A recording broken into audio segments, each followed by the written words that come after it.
Buenos días. Buenos días a todos y a todas.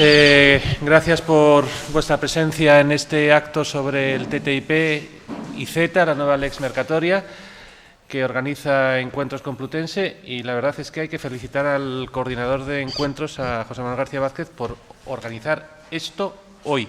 Y no lo digo porque sea el aniversario de la Revolución de los Claveles, que también, sino porque en las últimas 48 horas el TTIP, que parecía que estaba medio muerto, está resucitando. Paul Ryan, el jefe del Senado norteamericano republicano, ha estado en Londres y ha señalado que quieren hacer camino junto con los europeos para aprobar cuanto antes posible el TTIP.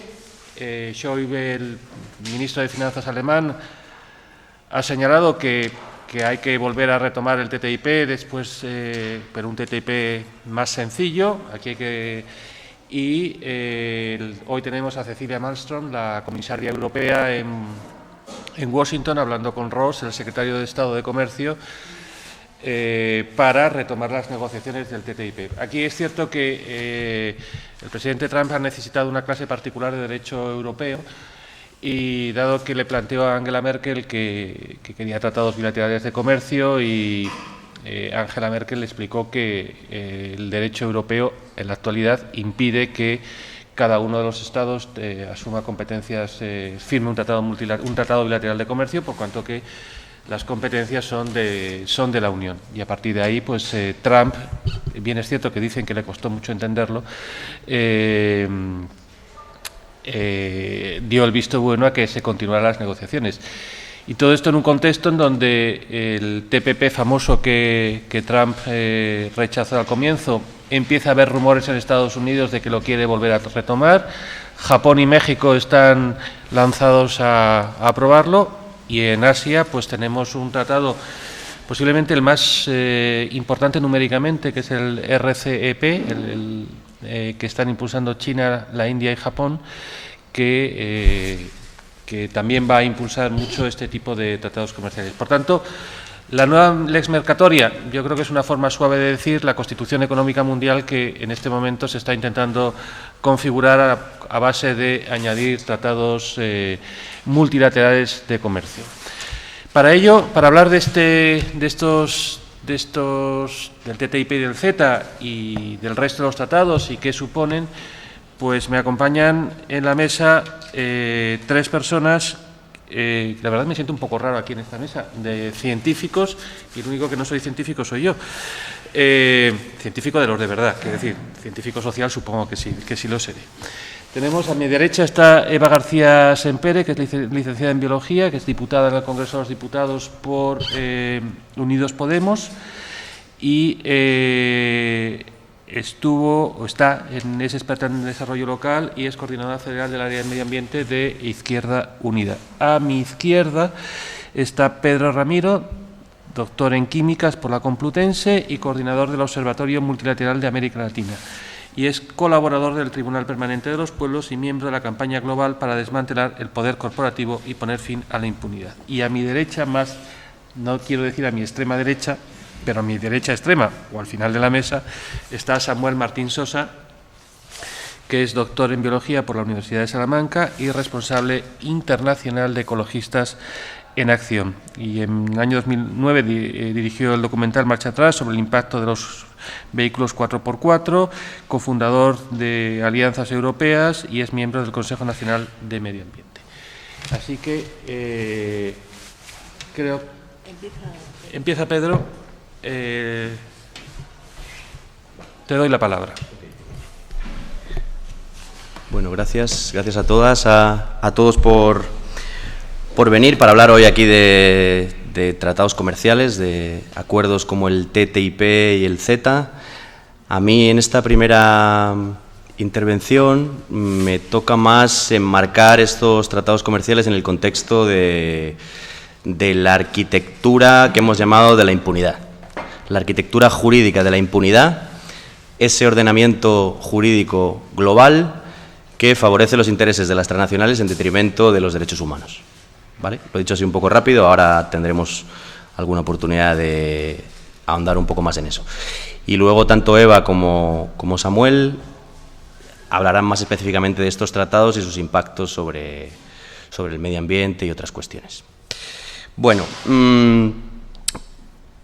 hablamos de una nueva lex mercatoria. Muchos autores hablan ya de que se está reconfigurando una nueva lex mercatoria, en el sentido de que se está reconfigurando un derecho corporativo global, un ordenamiento jurídico a nivel internacional que protege, que tutela los intereses de las grandes corporaciones, de las compañías multinacionales, a través de un derecho duro, un derecho sancionador, coercitivo, normativo, que protege con mucha fuerza sus negocios y sus contratos, mientras que, al mismo tiempo, ¿qué pasa con los derechos humanos? ¿Qué pasa con las obligaciones de esas empresas en términos de derecho laboral, medioambiental, cuestiones sociales, en definitiva, con todas las dimensiones de los derechos humanos? Bueno, lo que hay es una evidente asimetría entre ese derecho corporativo global y el derecho internacional de los derechos humanos, o lo que es lo mismo, entre los derechos de las empresas y sus obligaciones. ¿Eso en qué se concreta? Bueno, se concreta en que las grandes corporaciones tutelan sus derechos a través de miles de normas, normalmente reglas de comercio e inversiones. Y hablo de miles de normas, ¿y qué quiero decir con esto? Quiero decir tratados bilaterales de inversión, tratados regionales, tratados multilaterales, acuerdos de protección y promoción recíproca de las inversiones, normas en la OMC, préstamos condicionados del FMI, disposiciones del Banco Mundial, acuerdos de todo tipo, miles y miles de normas, una hiperinflación normativa que dicen muchos juristas que es casi imposible de seguir, de tal cantidad de normas que hay. Precisamente para eso está hecho, ¿no? Para que sea muy difícil seguir en la pista. Miles y miles de normas que protegen con mucha fuerza los contratos, los negocios de las compañías transnacionales. Incluso, seguramente habéis oído hablar de ello, tribunales internacionales de arbitraje, en donde las compañías pueden demandar a Estados cuando consideren que lesionan sus intereses, y sin embargo los Estados no pueden demandar a las empresas ante esos mismos tribunales ni ante ningún otro, a nivel internacional. Bueno, así, en resumidas cuentas, es un derecho duro, como decía antes, un derecho normativo, sancionador, coercitivo, que protege con mucha fuerza los intereses de las compañías. Pero ¿qué pasa con sus obligaciones? ¿Qué pasa al mismo tiempo con las obligaciones de esas compañías en ese contexto? Bueno, lo que ocurre es que mientras se desterritorializan sus derechos, se nacionalizan sus obligaciones. O sea, sus derechos se protegen por una normativa internacional, sus obligaciones se circunscriben en el marco nacional, ¿vale? A día de hoy solo es posible hablar de obligaciones en términos de derechos humanos para las grandes corporaciones en el marco del Estado-nación. O sea, una compañía tiene que cumplir la legislación del país en el que opera. Repsol en Colombia es una empresa formalmente distinta a Repsol España, es la filial, pero formalmente es distinta, hay un velo jurídico que a día de hoy no se puede romper, pero formalmente es otra compañía que opera en otro país y funciona con la legislación de ese país. Repsol en Colombia es una empresa propia que solo se le puede demandar de acuerdo a la legislación colombiana, ¿no? Como digo, mientras se desterritorializan sus derechos, se nacionalizan sus obligaciones en el marco de unos Estados-nación que han sido desregulados, privatizados, flexibilizados, sometidos a la lógica neoliberal en los últimos 30 o 40 años. Esas son las legislaciones que hoy afectan a las grandes compañías. Durante mucho tiempo hemos hablado de cómo en la globalización se desregulaba todo, ¿no? Casi que hemos dicho muchas veces, bueno, vivimos en una globalización sin reglas, no hay reglas y el capital funciona como le parece. Eso es cierto, pero en parte. No hay reglas, y estoy hablando así como en términos muy gruesos, ¿no? Digamos que se ha desregulado mucho en todo lo que tiene que ver con derechos sociales, laborales, ambientales, etcétera. Ahí ha habido una gran desregulación, claro que sí, pero al mismo tiempo se ha regulado muy fuertemente todo lo que tiene que ver con derechos del capital transnacional.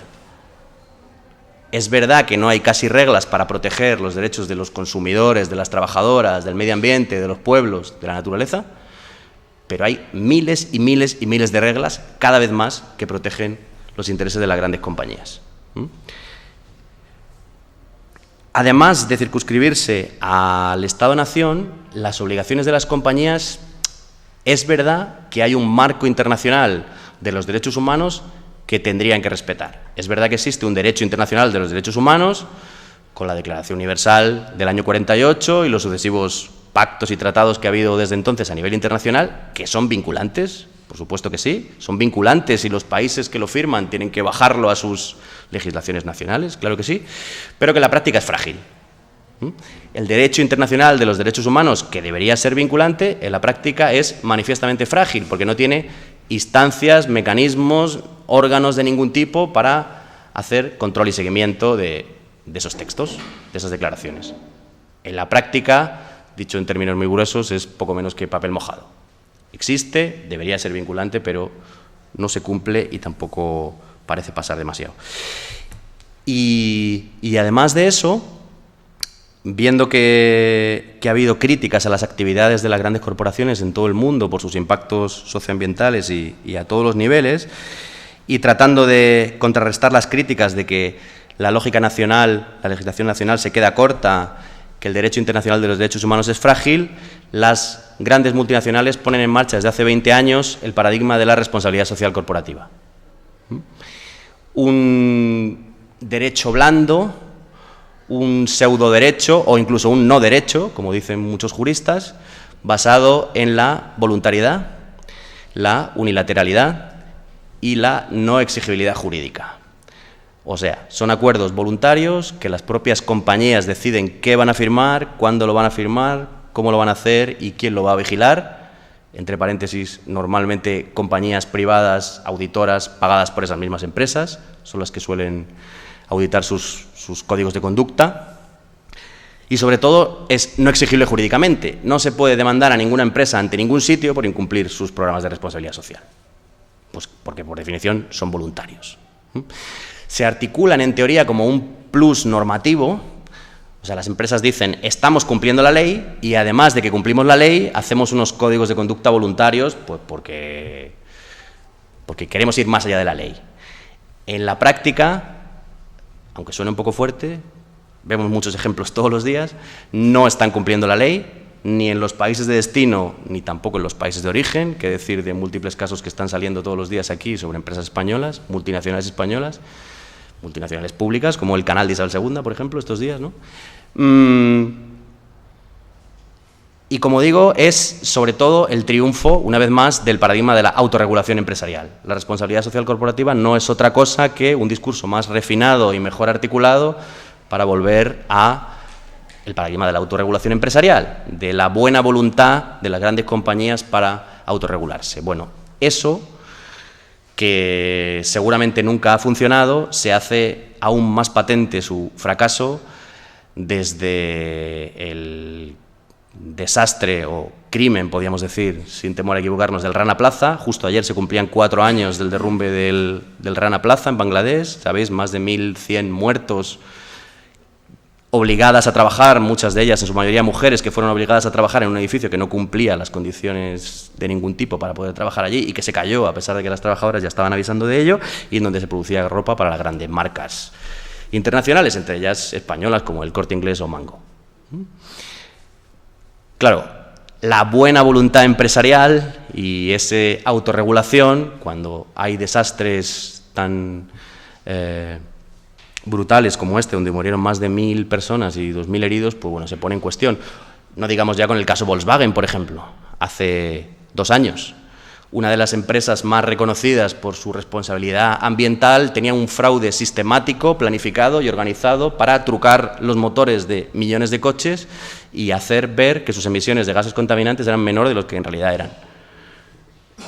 No es un caso aislado, ni un ingeniero que se le ocurrió algo, no, es un fraude planificado en toda la cadena de producción de automóviles para ocultar sus emisiones de gases contaminantes, en una de las empresas más alabadas por su responsabilidad ambiental, social, etc.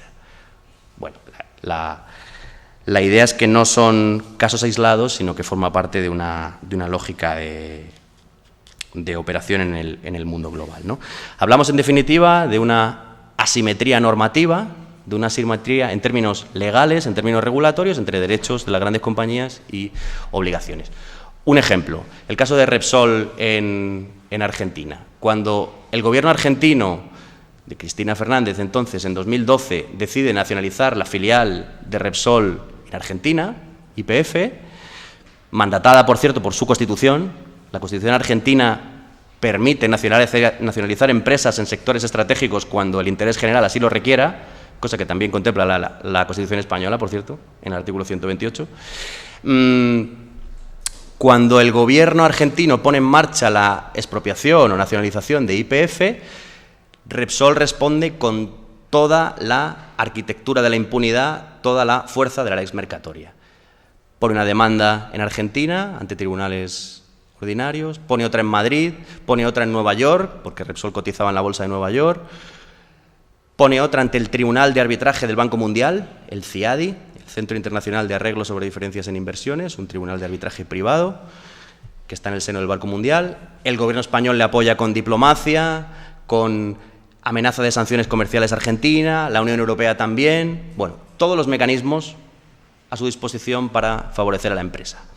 Al mismo tiempo, las comunidades mapuche, afectadas por las operaciones de Repsol YPF en Argentina durante más de 20 años, con un territorio contaminado con metales pesados, el aire, agua, suelo, más de 17 veces lo permitido por la legislación nacional argentina, lleva pleiteando 20 años contra la empresa, pero solo puede recurrir, hasta agotar todas las instancias, a la legislación nacional argentina.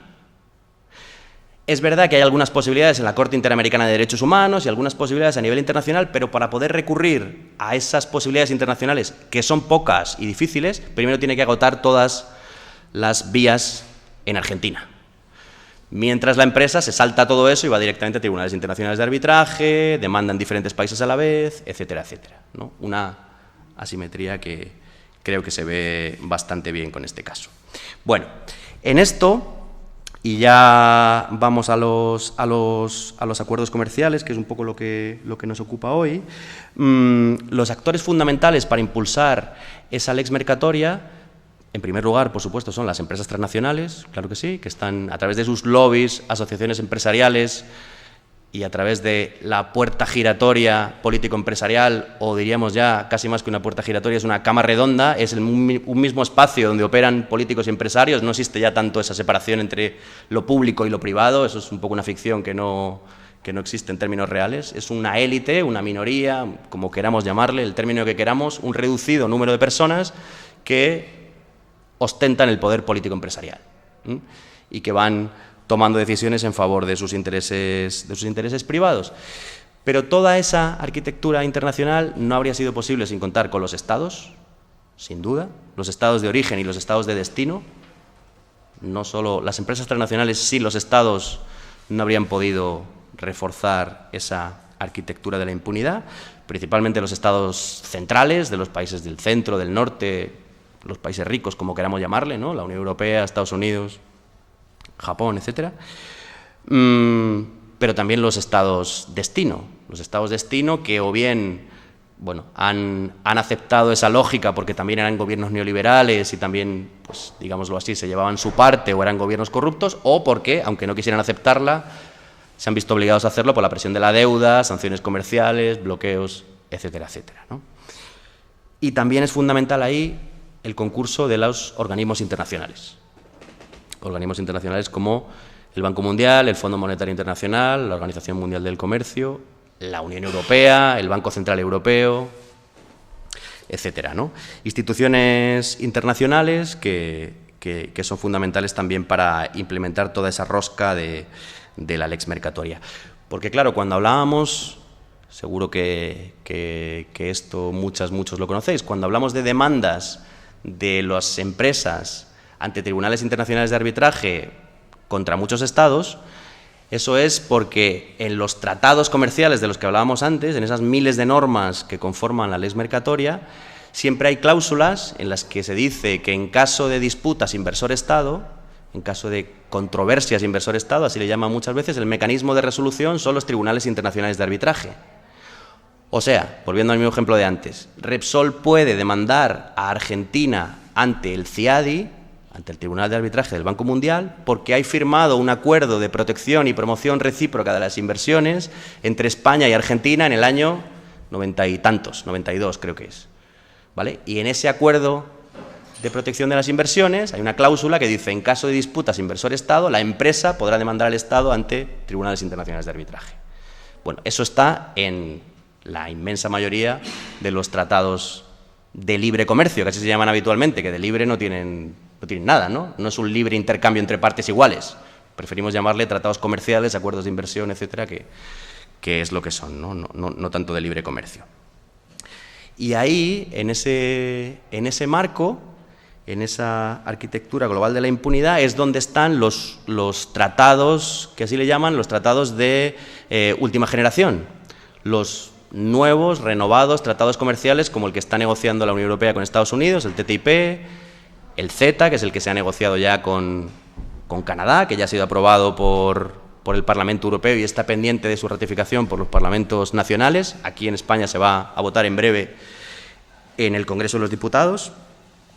Y otros, el TISA, que es un acuerdo sobre el comercio de servicios, el Transpacífico, que está parado pero que seguramente puede ir adelante en el futuro, etcétera, ¿no? Nuevos tratados que desde 2008, en un contexto de crisis para las grandes compañías, ¿no? Crisis económico-financiera, caída de las tasas de ganancia, caída de los beneficios de estas compañías, hay un intento por asegurar sus negocios ante posibles cambios de gobierno, caída de los beneficios y, bueno, que pueda haber movimientos que pongan en riesgo los negocios empresariales. Desde 2008-2009 hay un intento de los grandes poderes, sobre todo Estados Unidos, la Unión Europea. La Unión Europea es un agente central en esto, en firmar nuevos tratados para asegurar los intereses de sus compañías en el exterior. Y por eso, bueno, todas las denuncias, las demandas, las campañas que ha habido contra el TTIP y el CETA, que ahora hablarán más en la mesa tanto Samuel como Eva. Pero sí me gustaría decir, para terminar, que esa lógica que seguramente hemos conocido más masivamente o bueno, que se ha hecho más popular, ha llegado más a la opinión pública en los últimos años, la cuestión de los tribunales de arbitraje, que haya compañías que puedan demandar pues, a estados como España, ¿no? Ante tribunales privados si se lesionan sus derechos, el TTIP, el CETA, etcétera, es muy problemático, sí, y debemos, pues bueno, por todos los medios luchar contra su aprobación para que no se refuerce más esa lógica de la lex mercatoria en detrimento de los derechos humanos, pero como digo, no es nueva, no es una lógica nueva, es la lógica que han utilizado, sin ir más lejos, las multinacionales españolas para expandirse en América Latina. Si vemos todas las demandas que hay ante el CIADI a nivel mundial, el cuarto país de origen que más demandas tiene ante el CIADI es España. O sea, las multinacionales españolas son las cuartas del mundo que más demandas han metido ante tribunales de arbitraje contra estados, fundamentalmente latinoamericanos, por lesionar sus intereses. Eso ya existe, no es nada nuevo. Hablaba del caso de Repsol en Argentina, pero hay otros casos en Ecuador, en Centroamérica, en Venezuela, etcétera, ¿no? Es muy preocupante que se refuerce esa arquitectura de la impunidad, sin olvidar que lleva existiendo ya mucho tiempo, ¿no? Y es también importante, y con esto termino, intentar desmontar cómo ahora la Unión Europea intenta legitimarse a nivel internacional como un actor del comercio bueno, por así decirlo, ¿no? Frente a gobiernos como el nuevo gobierno estadounidense que estaría, digamos, no firmando estos tratados de última generación y volviendo a algunos paradigmas, bueno, no sé si proteccionistas, pero digamos no tan neoliberales, sino más de aplicar la fuerza y hacer relaciones comerciales basadas más en relaciones de poder de Estados Unidos de arriba abajo y no tanto en el paradigma del libre comercio. la Unión Europea intenta aparecer frente al gobierno Trump como el adalid del comercio bueno, ¿no? El adalid del libre comercio, e intenta a partir de ahí vender la propuesta del CETA y otros acuerdos que se están negociando como que ese es el comercio verdaderamente interesante, ¿no? Creemos que no es sino más de lo mismo, más reforzar esa arquitectura jurídica de la impunidad que va a ir en detrimento de los derechos sociales, laborales, ambientales, de los derechos humanos. Pues muchas gracias, Pedro. Habría que también hablar de aquí del papel que está jugando China, que aparece ahora como gran campeón de la liberalización y del comercio internacional. La cumbre de Davos de enero apareció como campeón de la globalización, cuando precisamente la que está imponiendo estándares más dificultosos de protección de derechos humanos, de protección del medio ambiente, y de hecho en el RCEP una de las cosas que hay que son más graves es la ausencia de estándares sociales y ambientales. Eva, cuando quieras. ¿Sí? Ah, vale, no lo veía. Bueno, pues muchas gracias. Pues quizá por continuar un poco donde lo ha dejado Pedro, una de las cuestiones, yo venía a contaros algo de cómo afecta el TTIP a la agricultura, a la soberanía alimentaria, a la alimentación en general, pero una de las cuestiones más llamativas cuando empezamos a estudiar este tema era precisamente, hilvanando con lo que decía Pedro, que prácticamente nada es nuevo. Y no solo es que no sea muy nuevo, y especialmente el caso del impacto de los tratados de libre comercio en el caso agrícola son bastante conocidos de hace más o menos 20 años, sino que además lo que tampoco está siendo demasiado nuevo es toda la arquitectura que cada una de las naciones está poniendo en marcha para acompañar todo el proceso a los tratados de libre comercio y allanarle lo máximo posible las propias legislaciones, evitando que el trabajo sea mayor. Y lo digo porque en el caso, por ejemplo, de España, que es una aventajadísima, pues tenemos una serie de legislaciones puestas en marcha, sobre todo en la pasada legislatura, relacionadas con la Ley de Sostenibilidad de la Administración Pública y demás, que ayudan y acompañan muy bien a todas las medidas que necesitamos en este Tratado de Libre Comercio. Por ejemplo, acompañan muy bien al TISA, que es para los servicios, el acuerdo de servicios, cuando pones una legislación en la que cada vez dificultas más la privatización, dejas más amarrados a los ayuntamientos y menos capacidad de maniobra. Así que efectivamente no es por salir, porque si no parecemos aquí personas profundamente grises y un poco el Grinch, no es por salir diciendo, aunque se tirara para atrás el TTIP o se tirara para atrás el CETA, realmente seguiríamos en una situación muy problemática, pero un poco sí es cierto. O sea, no hay que perder la perspectiva de que, aunque se reforme el TTIP, aunque se reforme el CETA, le quiten lo peor que puede tener, la estrategia ya está diseñada. Hay una estrategia de la impunidad y una estrategia de cambiar las leyes del mercado, y los países ya se están acompasando a estos nuevos tiempos, ¿no? Y no tienen ningún problema en perder una parte, podríamos decir, de soberanía nacional, soberanía de los municipios, en pos de esa nueva arquitectura y de ese nuevo modelo económico. En el caso de la agricultura, concretamente, prácticamente todas las campañas, y yo también he participado en ellas, las enfocábamos mucho en cómo afectaría los tratados de libre comercio, sobre todo el CETA y el TTIP, que son los que tenemos así más próximos, en tanto que en personas consumidoras. ¿Cómo nos afecta, ¿no? Y, hablábamos de los transgénicos y el problema para la salud que significaban, hablábamos también del engorde con hormonas, de la masiva utilización de antibióticos, y siempre era una perspectiva un poco como persona consumidora, pero claro, lo primero que te plantean es, bueno, sí, como consumidora a lo mejor tiene usted algún pequeño problemilla, pero los productores van a salir de esto beneficiadísimos y el país lo necesita, y era al final el argumentario que utilizaba. Entonces decidimos también empezar a trabajar, la gente de Amigos de la Tierra, Ecologistas en Acción también hizo bastantes cosas, Izquierda Unida, a empezar a trabajar cómo iba a afectar en tanto que personas productoras también.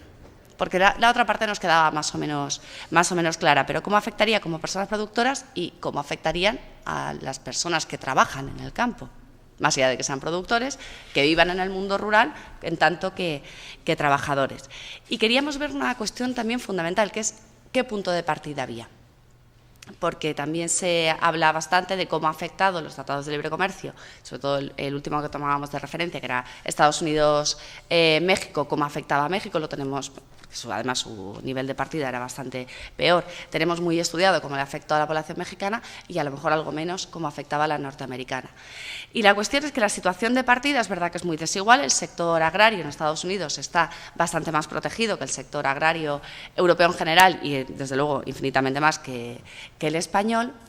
Pero realmente todos los tratados y los acuerdos que iban firmando tampoco significaban mucha mejoría para lo que podría ser el productor de proximidad familiar estadounidense. Es decir, la primera premisa que tenemos sobre la mesa es que esto va a afectar exactamente igual al mundo rural europeo y español, en nuestro caso, que al mundo rural estadounidense, siendo diferente el nivel de partida, pero las afecciones van a ser muy similares, como también lo fueron en el caso del acuerdo comercial con México. ¿Por qué? Porque además ellos también están sufriendo su proceso de ir acompañando con leyes nacionales el camino al TTIP. Estados Unidos comparte con Europa, por ejemplo, una de las cuestiones que está siendo más dramáticas para el mundo rural, que es el acaparamiento de tierras. Estados Unidos siempre ha tenido grandes latifundios, grandes extensiones. No viene del reparto de tierra minifundista como en el caso de Europa, quitando algunas excepciones como Andalucía o Extremadura, pero en general es un reparto mucho más equilibrado. Ellos vienen de mucho latifundismo, pero es que eso está creciendo. Ya los últimos informes en el 2015 hablaban de pérdida de superficie agraria útil, por una parte, pero que además había una concentración mayor y crecía el tamaño de la hectárea en Estados Unidos, con lo cual la concentración está siendo enorme. En Europa está ocurriendo exactamente lo mismo. Lo que pasa es que ellos parten de hectáreas de 170, o sea, tamaño de hectárea 179 y nosotros de una media de 23 en el mejor de los casos, en algunos países, ¿no? Pero el acaparamiento se está dando igual. La única diferencia, ellos están perdiendo superficie agraria útil, nosotros en principio no. Mantenemos la superficie que tenemos con menor número de propietarios de la tierra. ¿Por qué pierden ellos superficie agraria útil? Porque ellos sí están de hace bastante tiempo con unas políticas ambientales bastante muy buenas en algunos casos, todo hay que decirlo, tienen políticas de protección, en el caso, por ejemplo, de santuarios marinos, bastante buenas, pero en el caso de agricultura, un desastre. Y toda esa utilización de agrotóxicos, utilización masiva de transgénicos, es verdad que les está haciendo perder superficie y aquí la protección ha sido mucho mayor. Pero la situación está viniendo a ser más o menos la misma. Y es síntoma, además, exactamente de lo mismo, de leyes que cada vez potencian más al gran productor porque tiene el control de toda la cadena agroalimentaria. Porque tú ya no controlas ni como ganadero ni como agricultor, no puedes controlar la cadena agroalimentaria. Nosotros además tenemos leyes que van haciendo que el cuello de botella cada vez es menor y tú estás en manos de las grandes cadenas, aunque tú críes la vaca desde pequeñita. Pero luego para matarla, para despedazarla, tienes que obligatoriamente pasar por grandes multinacionales, porque además acabaron con todo el sector público que acompañaba al sector primario. Con lo cual la situación viene a ser muy parecida. ¿Y qué además nos está ocurriendo parecido? Cada vez mayor desregulación y mayor falta de protección a los productores. En Estados Unidos son mucho más proteccionistas que nosotros, en general en las leyes agrarias, todas las que hicieron desde que nacieron alrededor de los 30. Y siempre han protegido en algo que además demandaba aquí el sector primario, que era la protección de los precios y la producción. Es decir, no solo me proteja y me dé usted subvenciones para producir, sino póngame los márgenes de beneficios, garantíceme que no voy a perder dinero. Entonces, la cuestión es que era un campo profundamente subvencionado y que además permitía tener un control y una estabilidad total. ¿Por qué? Porque aunque realmente el campo en Estados Unidos representa el 1% del PIB, la gente vinculada al sector rural es el 18%, con lo cual sí interesaba mucho tener una cierta calma en los estados que tienen en el centro de Estados Unidos y que están vinculados al sector rural. ¿Qué ocurre después de que Obama presente los trabajos para trabajar en el TTIP?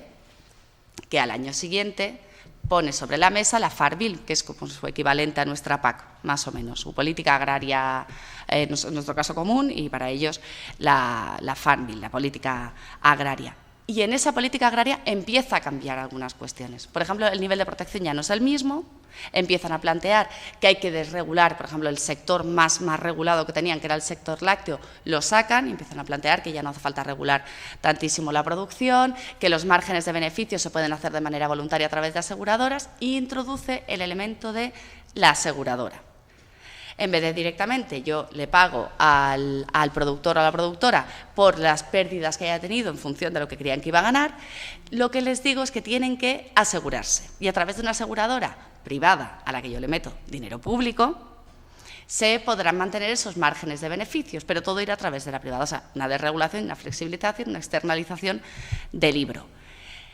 ¿Qué ocurre? Que para nosotros así todo nos deja con desventaja, porque aquí no existe nada parecido y tampoco hay un planteamiento tan proteccionista cuando no hay esos márgenes de beneficio, aunque se ha empezado a plantear que esta nueva PAC sí tiene que recogerlo, y avisando a la Comisión Europea que para 2020 no llegamos, no va a haber esa capacidad de asegurar cosechas ni va a haber la capacidad de asegurar precios. Ellos no lo han desregulado del todo, pero sí dejan abierta esta posibilidad y además aprovechan porque no tenían bastante, inflar un poco de dinero a las aseguradoras privadas.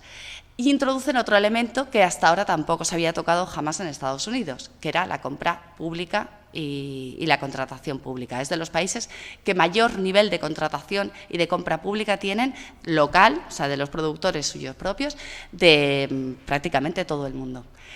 Por supuesto, esto luego se van a la OMC y en todas las negociaciones dicen que ningún país puede poner leyes que protejan y que la compra local se priorice, pero ellos en su país sí que lo tienen, además en unos niveles elevadísimos. Pues han empezado a desmontarlo. ¿Y por dónde han empezado? Por la compra local de los institutos, que sí tenían programas bastante potentes de compra local de alimentos en los institutos, en los hospitales y, sobre todo, compra local para familias desfavorecidas, unos cheques que tienen. Eso han empezado a desmontarlo. Ya irán unidos a otra serie de cuestiones, de trabajo con la comunidad, y ya desmontan el programa de alimentos que tenían hasta ahora. Lo que quiere decir que es una dejada caer bastante importante la producción local, que básicamente se quedaba en los municipios más pequeños. ¿Qué nos está pasando a nosotros? Ahora mismo nosotros estamos en pleno debate de la PAC. En 2017 toca ahora, y es lo que se está haciendo, la revisión intermedia de cómo ha ido lo que incorporaron y empezar a argumentar alguna línea para 2020. Las líneas que van saliendo de momento son un poco espeluznantes, porque sigue la desregulación, desde luego ni está ni se le espera controlar la volatilidad de los precios a partir de la intervención pública de los precios de mercado, no han estado en los últimos años, no está en agenda ahora tampoco, y también la necesidad de empezar a desmontar la figura del agricultor activo. No sé cuánto de puestos al día estáis con el mundo agrario, me imagino que no demasiado. Bueno, pues fue una gran batalla conseguir que se reconociera la figura de agricultor activo. No os digo la de agricultora activa porque no os podéis imaginar en qué niveles está, pero era conseguir que se referenciara en que agricultor, el que podía percibir los fondos de la PAC, tenía que ser quien estuviera vinculado al campo y quien viviera de eso y que estuviera con una cierta vinculación en el espacio. ¿Para qué? Para evitar, y no se ha evitado, ya lo digo, no se ha evitado en ningún momento, y menos en los últimos repartos de la PAC, que siguieran percibiendo la duquesa de Alba, los grandes banqueros, lo siguen percibiendo igual, pero por lo menos quedaba esa figura y se intentaba conseguir ese reparto. Eso ha ido eliminándose y no está en los borradores que hay ahora mismo en debate. Entienden que eso hay que eliminarlo porque al final es un agravio comparativo y la figura del agricultor en activo pues queda aislada. ¿Qué significa eso? Que vamos a ir tendiendo a una agricultura no de proximidad, no cercana, no de pequeñas cooperativas, sino un modelo agroindustrial, donde realmente tú vas a recibir las percepciones no porque vivas ahí, no porque fijes población al territorio, no porque tengas nada en el mundo rural, sino simplemente por la producción. Y tampoco estarán vinculadas a la producción porque entendemos que eso ya lo eliminaron hace tiempo. Pero ese es el escenario que tenemos. ¿Qué quiere decir? Que los dos campos van a estar exactamente igual de hundidos. Y curiosamente en Estados Unidos los sindicatos agrarios, no tanto al TTIP, pero sí mucho con el Transpacífico, se opusieron firmemente. Es una de las claves de por qué el centro de Estados Unidos apoyó determinadas opciones políticas, pero porque realmente entendían que se lo jugaban todo. Y también se entiende por qué determinados países del centro de Europa han tenido una posición muy combativa contra el TTIP. Y realmente no era una lucha entre bloques, sino era una lucha del sector primario que sabe que le va a afectar muchísimo.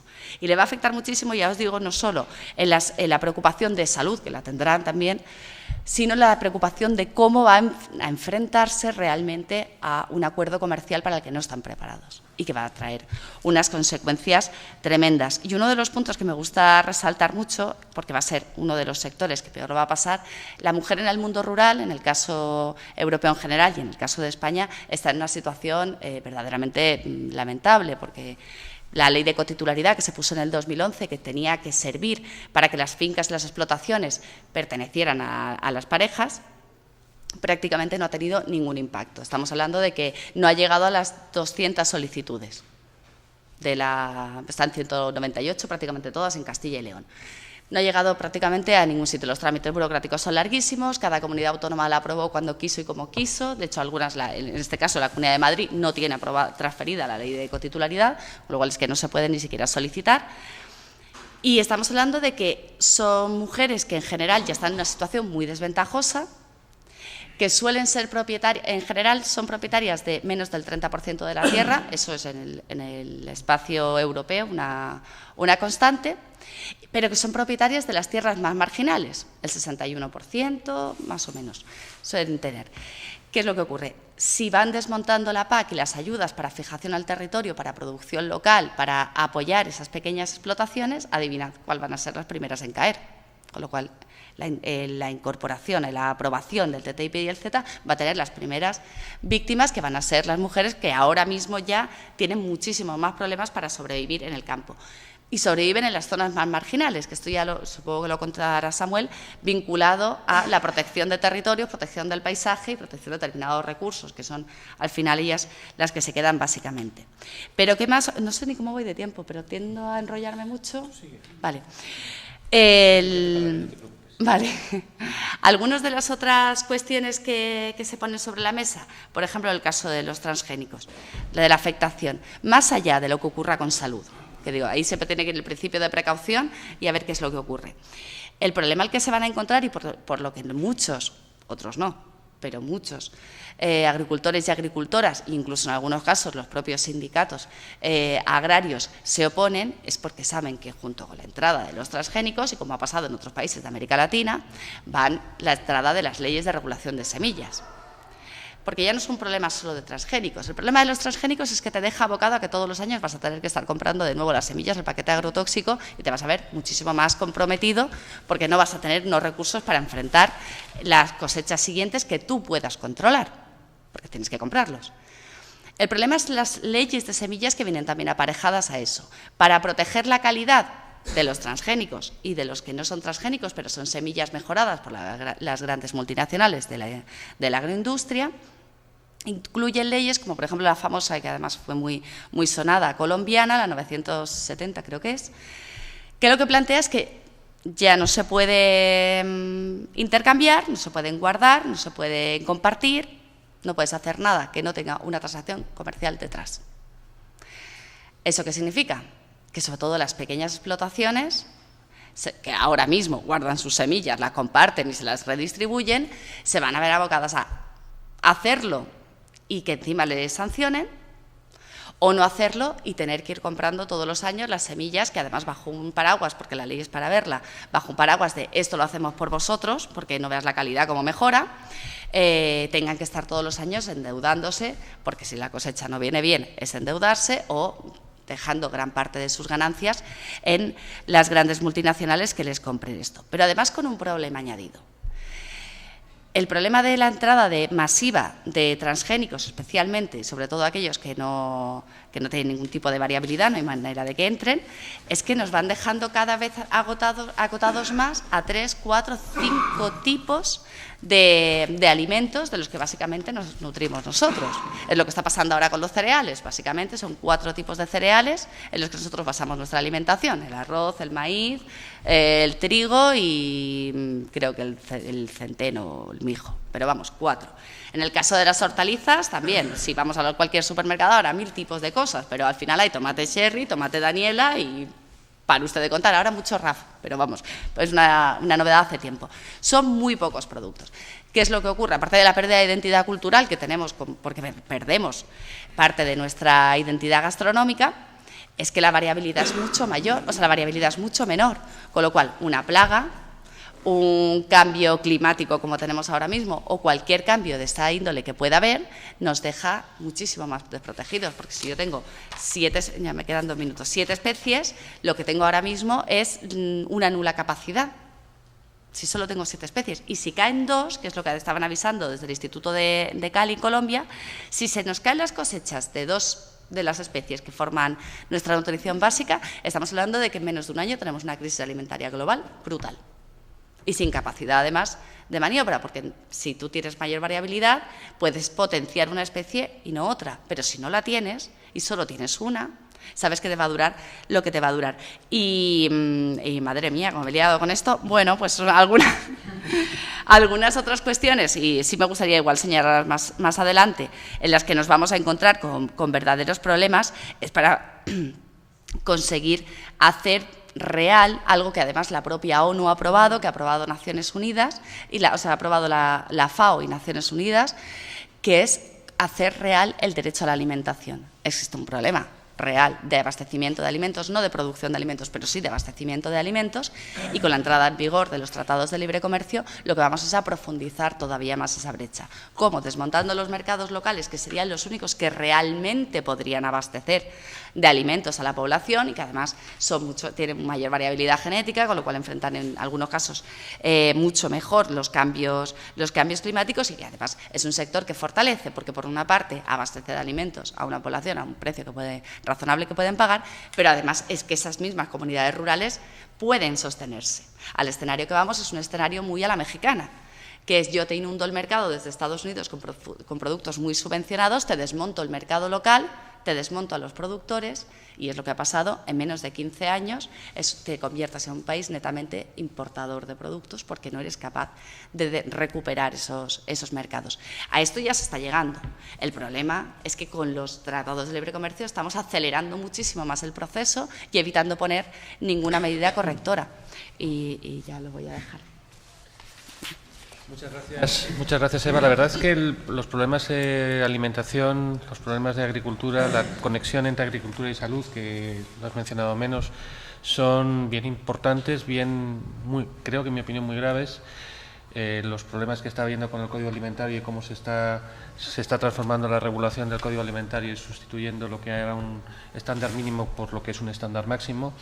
Definitivamente un conjunto de problemas muy graves. Y luego en España además tenemos el problema de qué va a pasar con las denominaciones de origen, que es un problema que está ahí latente, y porque esto de que pasado mañana podamos tener jamón ibérico de Wisconsin o vino Ribera del Duero producido en California, como hoy va uno a un supermercado en Boston y se encuentra con vino chileno hecho en California, pues en fin, no deja de resultar llamativo.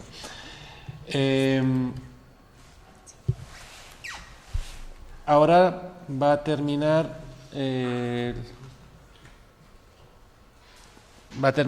Samuel. Sí, estoy intentando ver.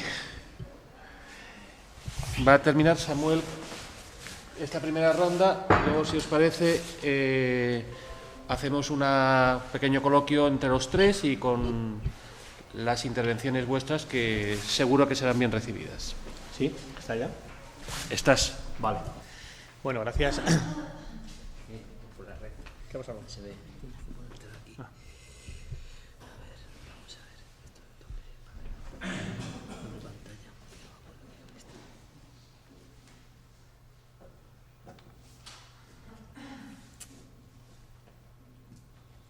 Lo tengo en PDF también, si lo prefieres. Sí, lo grabas en PDF.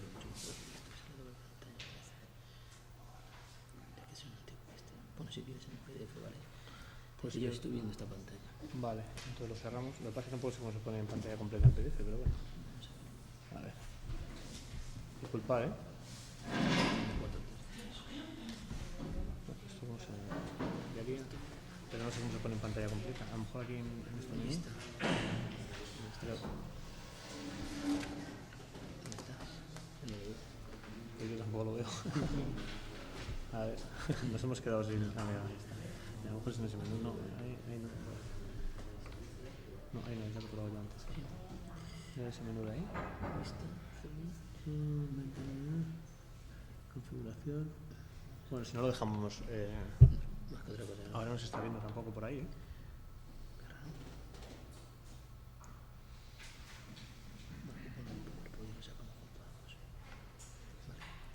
Bueno, lo único que no se ve en el streaming y ya está, ¿no? Sí, lo que se ve con la ventana esa. Va, pues ya está. Así lo dejamos entonces. Sí, porque no... Vale. Si no puede ser, no puede ser, porque esto tenía que ser aquí la configuración. Ah, ahora. Vale, bueno, pues perdona por el incidente, que no lo teníamos previsto. Bueno, a ver, yo realmente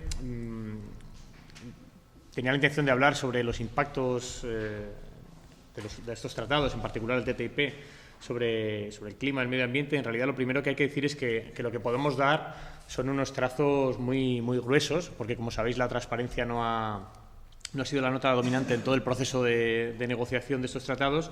Y bueno, entonces lo que sabemos es lo que se nos ha permitido que sepamos de alguna forma, ¿no? Lo que a veces se ha conseguido que se filtre.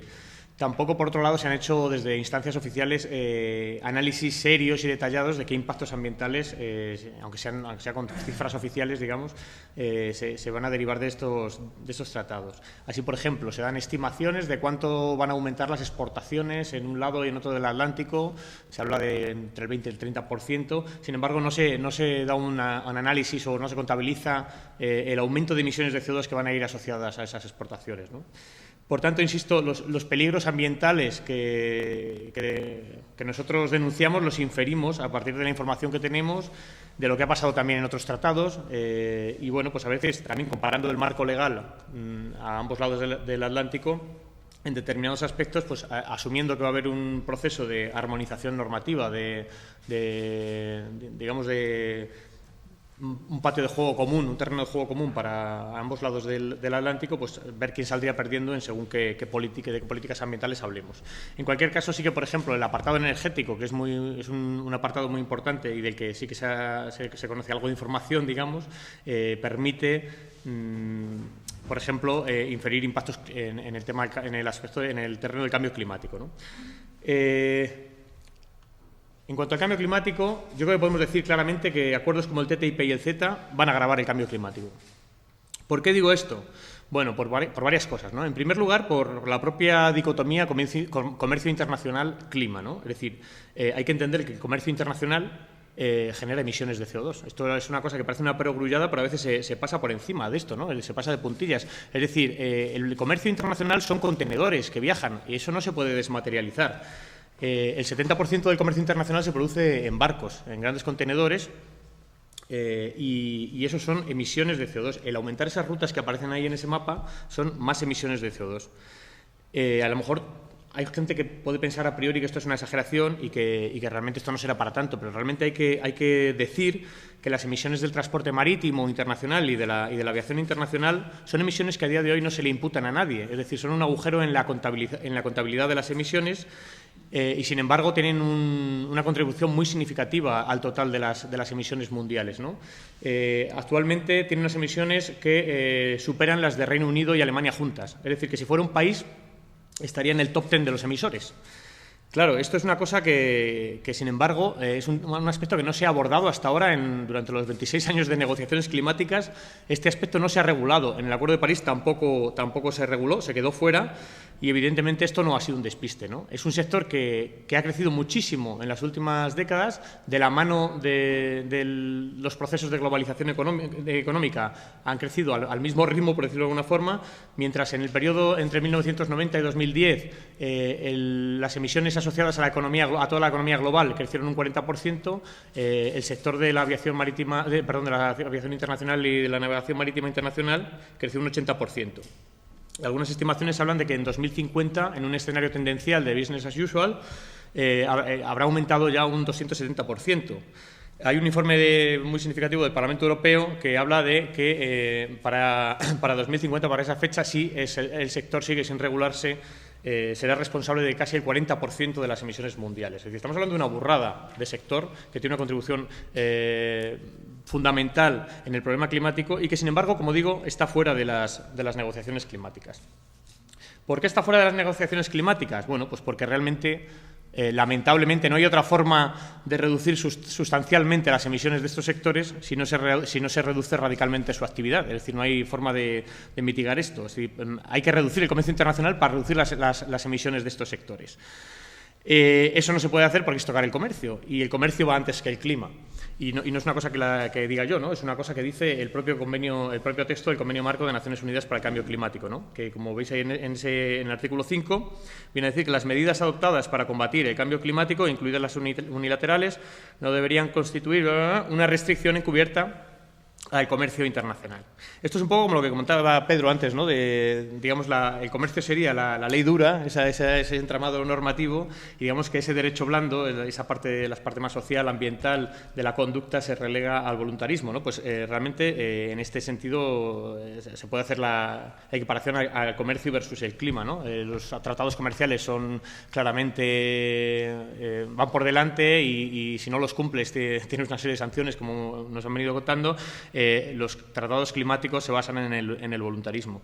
Esto lo cuenta muy bien Naomi Klein en su libro Esto cambia todo, donde hace un relato de cómo comenzó la andadura del Convenio Marco de Naciones Unidas para el Cambio Climático a raíz de la Cumbre de la Tierra del año 92 en Río de Janeiro, y un poco después echó a andar también la OMC, y cómo realmente todas las políticas de las que se hablaba en esas convenciones de cambio climático se veían torpedeadas o imposibilitadas por las decisiones comerciales que se tomaban y que iban en una dirección radicalmente contraria, ¿no? Bueno, aparte de las emisiones directas del transporte de mercancías, que como digo son muy elevadas, el comercio internacional en general aumenta las emisiones. Si tuviéramos una contabilidad correcta de las emisiones, digamos, con una perspectiva del consumo en lugar de una perspectiva de la producción, veríamos que realmente nos son imputables muchas más emisiones de las que se nos imputan. Es decir, ahora actualmente lo que se coge es a ver qué emisiones se producen dentro de las fronteras de un país, y eso es lo que supuestamente ese país emite. Pero realmente, si identificáramos qué emisiones o de qué emisiones somos responsables en función de los productos que consumimos e importamos, en virtud de ese comercio internacional, veríamos que, por ejemplo, que China, que a la fecha de este mapa todavía era el segundo emisor, ahora ya es el primer emisor, es uno de los principales emisores del mundo. Sin embargo, si descontamos las emisiones digamos, atribuibles a la producción de productos que se consumen pues, en Europa o en Estados Unidos, habría que descontarle una quinta parte, ¿no? Sin embargo, a Europa habría que aumentarle una quinta parte más de las emisiones que supuestamente tiene. En este sentido, el aumento de productos importados de Estados Unidos aumentará la huella de carbono europea y viceversa, ¿no? La conclusión clara, como digo, es que si queremos reducir las emisiones, pues hay que restringir el comercio internacional, y es una cosa de sentido común. Si tomamos datos de las estimaciones que va a haber respecto al aumento de exportaciones, miramos cuáles son los flujos comerciales actuales, la intensidad de carbono del PIB de cada región, etcétera, pues hay algunos análisis que concluyen que el TTIP va a suponer un aumento de un 4% de las emisiones globales en la Unión Europea y un 4,2% en Estados Unidos. Esto solo asociado a los intercambios comerciales. En segundo lugar, decimos que estos tratados provocarán o agravarán el cambio climático, provocarán más cambio climático porque va a haber una mayor presencia de hidrocarburos extremos, como se deduce bien de este capítulo energético que digo que es de los que juegan un papel más importante en ambos tratados, ¿no? Va a haber mayor presencia de hidrocarburos extremos, que serían aquellos hidrocarburos que tienen un peor comportamiento ambiental, una mayor huella climática, que son los de peor rentabilidad energética, los de más difícil acceso, los más caros de extraer, y que, que de alguna forma son el chocolate del loro de los combustibles fósiles, ¿no? Pues son los que nos quedan. Es decir, petróleo hay para rato, pero petróleo de buena calidad y barato, pues ya digamos que cada vez queda menos, ¿no? Entonces tenemos que ir a por otro tipo de hidrocarburos. Uno de ellos son las arenas asfálticas o las arenas bituminosas. Eso de ahí arriba de la imagen no es Mordor, es la provincia de Alberta, en Canadá, y lo que había ahí antes era un estupendo bosque boreal que fue evidentemente arrasado, porque este modo de extracción de minería a cielo abierto, de este tipo de petróleos, que son unos petróleos muy pesados, que requieren unos procesos de refinado muy costosos y muy intensos, de procesos de upgrading, para realmente que se puedan utilizar luego como combustible, pues dejan un rastro de deforestación, contaminación y también de expulsión de poblaciones, por cierto, importante, no solo en las zonas de explotación, sino también los oleoductos que necesitan ser construidos para transportar esos combustibles. Por cierto, el Keystone XL, que habréis oído hablar, que es uno de los oleoductos que Trump ha reactivado desde que ha llegado a la presidencia, que se ha dado mucha prisa además, es un oleoducto que pretende sacar o contribuir a sacar las arenas bituminosas hasta el Golfo de México para su exportación, ¿no? Otro de los ejemplos que ha sido perseguido en un tribunal de arbitraje, como los que mencionaba Pedro, ¿no? Es decir, cuando se establece, porque Obama en 2015 decidió que lo cancelaba, tras una fuerte campaña que ha sido una de las luchas emblemáticas en Estados Unidos durante los últimos años. Obama en 2015 decidió que pesaban más los argumentos ambientales y que cancelaba la construcción, y esto inmediatamente la empresa TransCanada llevó a Estados Unidos ante un tribunal de arbitraje para exigirle una compensación. Ahora supongo que retirará la demanda en virtud de que se ha reactivado el proceso, ¿no? Bueno, como digo, este tipo de combustibles está en las negociaciones. Como digo, es un combustible con una huella climática mucho peor que los petróleos convencionales. Según estudios de la propia Comisión Europea, en concreto las arenas bituminosas tienen un 23% más de emisiones de carbono. España es un puerto de entrada, va a ser un puerto de entrada natural a este tipo de combustibles, porque tiene una capacidad de transformación de este bitumen, de estas sustancias, muy grande. Repsol está ahí, digamos, entre las empresas top que están promoviendo este tipo de cosas. Abajo tenéis el carguero Zuma, que fue el segundo carguero que llegó con arenas bituminosas al puerto de Cartagena en 2016, me parece que fue. Anteriormente había llegado otro cargamento a Musquis, a la planta que tiene Petronor. Y bueno, hay estimaciones que hablan de que en virtud de este tratado pues se pasará a probablemente en el año 2020 recibir hasta 700.000 barriles de este tipo de petróleos pesados, ¿no? Bueno, hay que decir que este tipo de combustibles eran incompatibles hasta hace bien poco por la legislación europea, en virtud de la Directiva de Calidad de Combustibles, que establecía pues una reducción progresiva en la huella de carbono de los combustibles de los automóviles.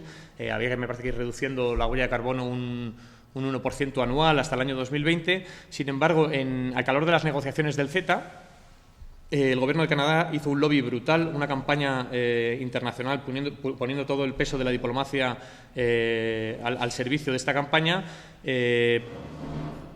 ante la expectativa de poder aumentar este tipo de exportaciones, ¿no?, con este tratado. Al final consiguió que la Unión Europea eximiera de alguna forma estos combustibles de cumplir con los criterios de calidad de esta directiva. Bueno, hay algunos cálculos que estiman que, según las perspectivas de aumento de importaciones de este tipo de combustibles, pues las emisiones de la Unión Europea aumentarían otro 4% en virtud de este tipo de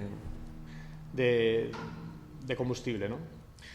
Eso de arriba tampoco es Mordor, otra vez, es un campo de explotación de gas de fracking en Estados Unidos. Es otro de los combustibles extremos o hidrocarburos extremos que llegará de forma creciente a la Unión Europea en virtud del TTIP y el CETA. Las perspectivas de aumento en la producción de gas y petróleo en Estados Unidos han llevado a hablar de planes de exportación, y al calor de estas negociaciones del TTIP y otros tratados, Estados Unidos levantó una moratoria o una prohibición en 2015 que tenía establecida desde 1975 de exportar hidrocarburos, ¿no? Claro, al eliminar esta prohibición, enseguida empezaron a salir barcos de gas natural licuado procedente del gas de fracking del excedente de Estados Unidos. A España llegó el primer cargamento en julio de 2016 al puerto de Mugardos, en Ferrol. Ese es el carguero que llegó, el Sestao Nusten. Pero, vamos, lo esperable es que a partir de ahora este tipo, bueno, hay otros sitios de Europa donde ya han llegado también, pero España está muy bien posicionada también porque tiene actualmente el 39% de la capacidad de regasificación de la Unión Europea. Por tanto, va a ser un puerto natural de entrada, y España tiene la ambición de convertirse en un hub del gas europeo, y este es uno de los pies de los elementos sobre los que se asienta esa expectativa, ¿no? La huella ambiental del fracking es conocida, pues porque se han visto varios documentales, han circulado muchos documentos, pero quizá la huella climática se ha incidido menos sobre ella, ¿no? Realmente, de hecho, se vende como una panacea climática, porque realmente, si veis en la gráfica, en los histogramas esos que ahí aparecen en la imagen, lo naranja sería... ¿Eso es naranja o amarillo? Soy muy malo en los colores, pero bueno, me parece que naranja, la parte de abajo, serían las emisiones de CO2, y como vemos el carbón o el petróleo, o el diésel, tiene unas emisiones de CO2 superiores a la combustión del gas, ¿no? Es decir, el gas es un combustible más limpio desde esa perspectiva. Sin embargo, si tenemos en cuenta las emisiones fugitivas de metano de todo el ciclo de producción, desde la extracción hasta la quema en una central térmica del gas natural, vemos que la huella climática ya no sale tan ventajosa y de hecho sale perdiendo. En concreto, si son explotaciones, como veis en el histograma de la izquierda, de shale gas, de gas de fracking, las emisiones pueden llegar a ser hasta 3 veces peores que las del carbón. Estos son evidencias científicas del año pasado, que dice que esto, hay un debate científico larvado desde hace años sobre si realmente el gas natural es más limpio o no es más limpio, y cada vez aparecen más evidencias de que realmente no es tan limpio. Además, no olvidemos que estamos hablando de exportaciones de gas natural licuado que incrementan un 10 o un 15% las emisiones, porque claro, todo el coste energético asociado a todo el proceso de enfriar, licuar, almacenar, transportar, regasificar ese gas, pues eso son más emisiones nuevamente, ¿no? Bueno, Europa, de forma paralela a estos planes, a estos movimientos que están dando en Estados Unidos, también está preparando el terreno, digamos, haciendo esa masiva apuesta por el gas, con inversiones en proyectos para más plantas de regasificación, etcétera. Es decir, la apuesta de la Unión Europea está siendo acorde a esa expectativa que generan la negociación de los tratados de libre comercio. De hecho, las empresas españolas como Iberdrola, etcétera, están ya pues negociando contratos a 20 años o a 30 años con empresas americanas para esa importación del gas natural licuado desde Estados Unidos. También habrá más emisiones, pues porque el modelo agrícola de Estados Unidos pues es de mayores emisiones. Es decir, las emisiones de la agricultura muchas veces se pasan por encima de ellas también. En los acuerdos climáticos tampoco han estado presentes hasta hace bien poco, y lo están de forma muy tangencial, por decirlo de alguna forma. Pero las emisiones de la agricultura, del sistema agroalimentario, y me refiero al sistema agroindustrial del que he hablado antes Eva, son muy grandes. Hay distintos cálculos, ¿no? Pero si se integra, aparte de las propias emisiones de la agricultura, los cambios de uso del suelo, todos los procesos de mecanización, de refrigeración, de transporte, etcétera, hay algunos cálculos que les sitúan hasta en un 50%. En general, la huella de carbono, como digo, de las explotaciones agrícolas americanas es más grande, es mayor que la europea, porque allí las explotaciones, como ha dicho Eva, también son de mayor tamaño, hay mayor consumo energético en todo el tema de laboreo, regadío, etcétera. La entrada de insumos de síntesis es mayor también, con unas mayores emisiones de gases de efecto invernadero asociadas, principalmente por el tema de la fertilización nitrogenada. El óxido nitroso es el principal gas de efecto invernadero asociado a la agricultura. Y la EPA, la Agencia de Protección Ambiental Americana, está pronosticando un aumento de gases de efecto invernadero asociados a la agricultura de un 36% para 2030. En resumen, la Unión Europea, que por un lado se ha comprometido a reducir sus emisiones de forma doméstica en 2030 en un 40% respecto a los niveles de 1990, que se ha comprometido a reducir las emisiones en entre un 80 y un 95% respecto a los niveles de 1990 para 2050, y que ha firmado el Acuerdo de París, en el cual se compromete a limitar, mantener muy por debajo de los 2 grados de temperatura, el aumento de temperatura final de siglo, y hacer lo posible o trabajar en favor de incluso intentar mantenerlos por debajo del 1,5 grados. Sin embargo, está haciendo estas cosas, ¿no? Y esto es incompatible con lo otro, es decir, es imposible cumplir estos objetivos con el TTIP. Para evitar los peores efectos del cambio climático, y no lo digo yo, lo dice la ciencia, hay que abandonar los combustibles fósiles, hay que dejarlos bajo tierra, hay que dejar la gran parte la mayoría de los combustibles fósiles sin tocar, sin extraer. Esto lo dice la ciencia, y este tipo de contenidos de la negociación evidentemente van en sentido contrario, ¿no? Estamos en una situación de caos, de contexto climático extremo o dramático. Nos hemos calentado ya 1,1 grados por encima de la temperatura preindustrial, estamos batiendo récords cada año. 15 de los 16 años más calurosos desde que existen registros de temperatura se han producido en este siglo, es decir, son los años que nos preceden. Los científicos están conteniendo la respiración porque en el Ártico hecho, la situación que están viviendo es sin precedentes, con la sospecha de que podamos estar cruzando lo que se llama un tipping point, un umbral de no retorno, es decir, donde el sistema climático se desajusta y ya no hay forma de volver atrás y no se sabe, es impredecible hacia dónde va a parar. Esto está pasando mientras realmente seguimos en esta senda de continuismo de un modelo basado en los combustibles fósiles. Por tanto, el TTIP no es solo el continuismo, como decía Eva, que esto es ya un poco más de lo mismo, lo que traíamos, ¿no?, de una economía basada en el uso de los hidrocarburos, sino que es la imposibilidad de optar por una alternativa económica que no sea destructora de la biosfera y, desde luego, no generadora de cambio climático, ¿no?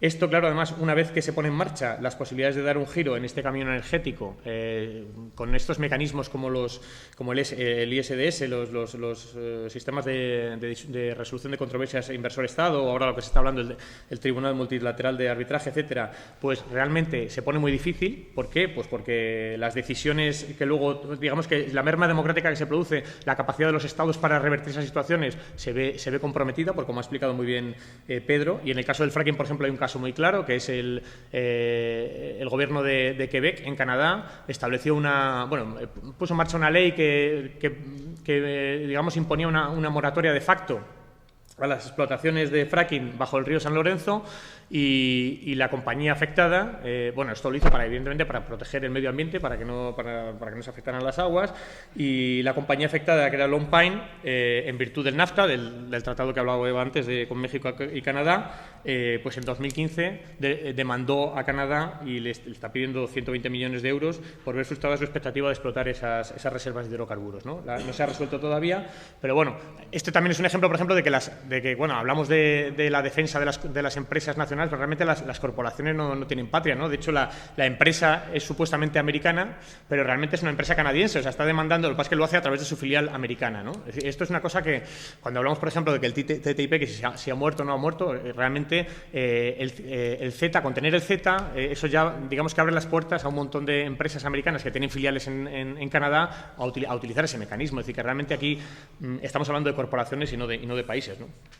Bueno, en general, el tema del cambio climático creo que era importante, por eso me he centrado en él, pero si comparamos los marcos normativos en cuanto a protección ambiental en general, se puede decir que, grosso modo, la legislación europea es más protectiva con el medio ambiente y con la salud, ¿no? Algunos de los temas ya los ha tocado Eva. Ya he mencionado los santuarios marinos, porque hay algunos casos en que no es así. Es verdad que hay casos en que Estados Unidos tiene una situación de protección mayor que la de Estados Unidos, que la de la Unión Europea, pero en general es al revés. Un caso en que es así, por ejemplo, en materia de calidad del aire, pues son más restrictivos los límites de Estados Unidos en relación a los óxidos de nitrógeno y las partículas en suspensión. Sin embargo, Europa es más protectora, y estoy hablando solo de calidad del aire, en cuanto a CO2, emisiones de CO2 y emisiones de monóxido de carbono. Esto tiene mucho que ver también con los intereses comerciales, el tipo de vehículos que se fabrican en un sitio o en otro, el Dieselgate famoso que ya ha mencionado un poco Pedro. Pero bueno, en general podemos decir que siempre se mira la legislación europea de protección ambiental como una legislación avanzada y buena, ¿no? Tenemos, por ejemplo, la red de espacios naturales protegidos mayor del mundo, que es la red Natura 2000. Otra cosa es cómo luego se conserva, ¿no?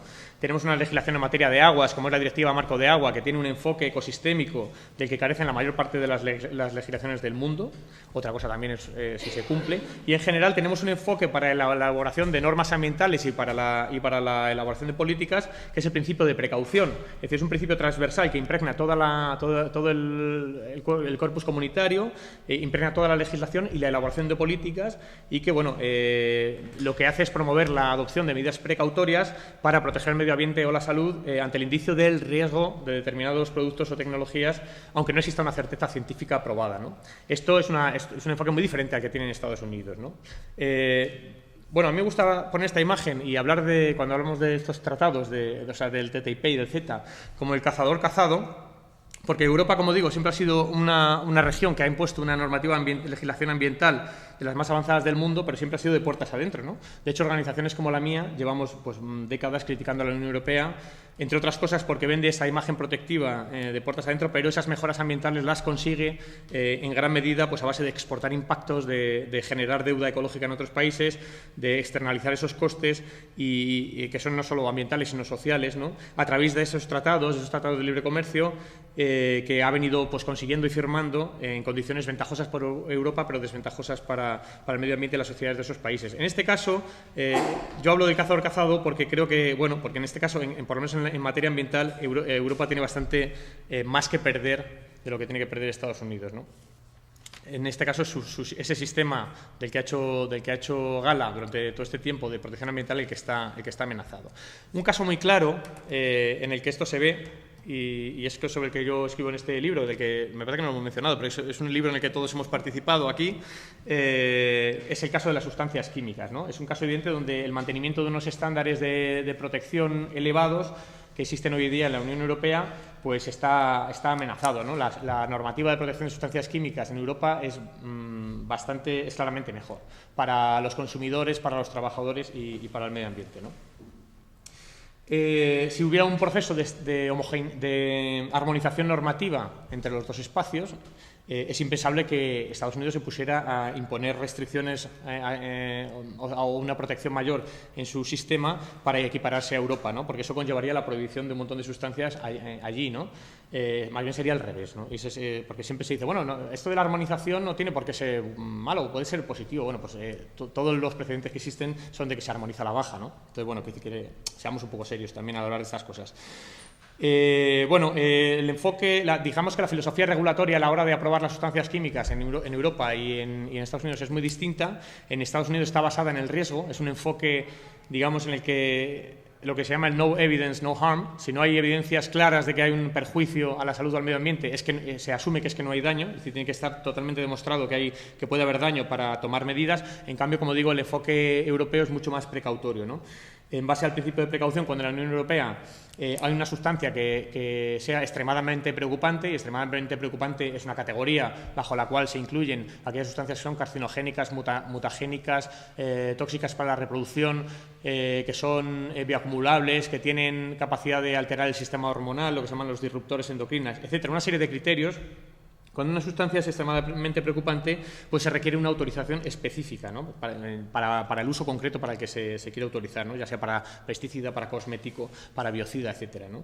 Y cualquier otro uso queda prohibido y no hace falta hacer unas evaluaciones que demuestren su exposición en el medio, es decir, se prohíbe precautoriamente, ¿no?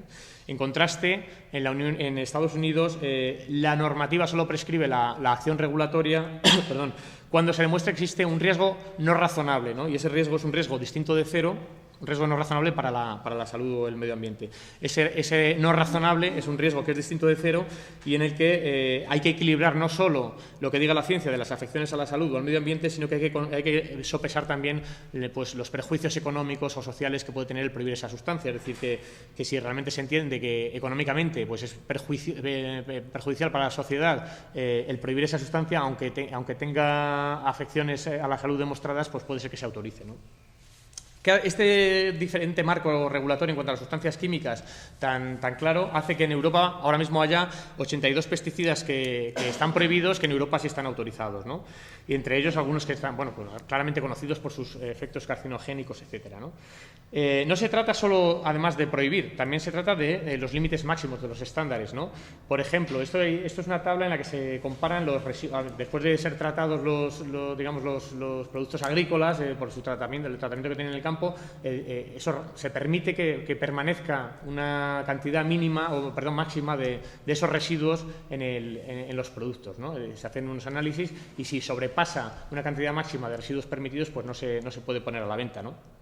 Pues la cantidad máxima de residuos permitidos, por ejemplo, ahí se compara para la manzana de una serie de pesticidas. Como veis, por lo general, aunque hay algunos casos en que no, es mucho más alto lo permitido en Estados Unidos que lo permitido en la Unión Europea.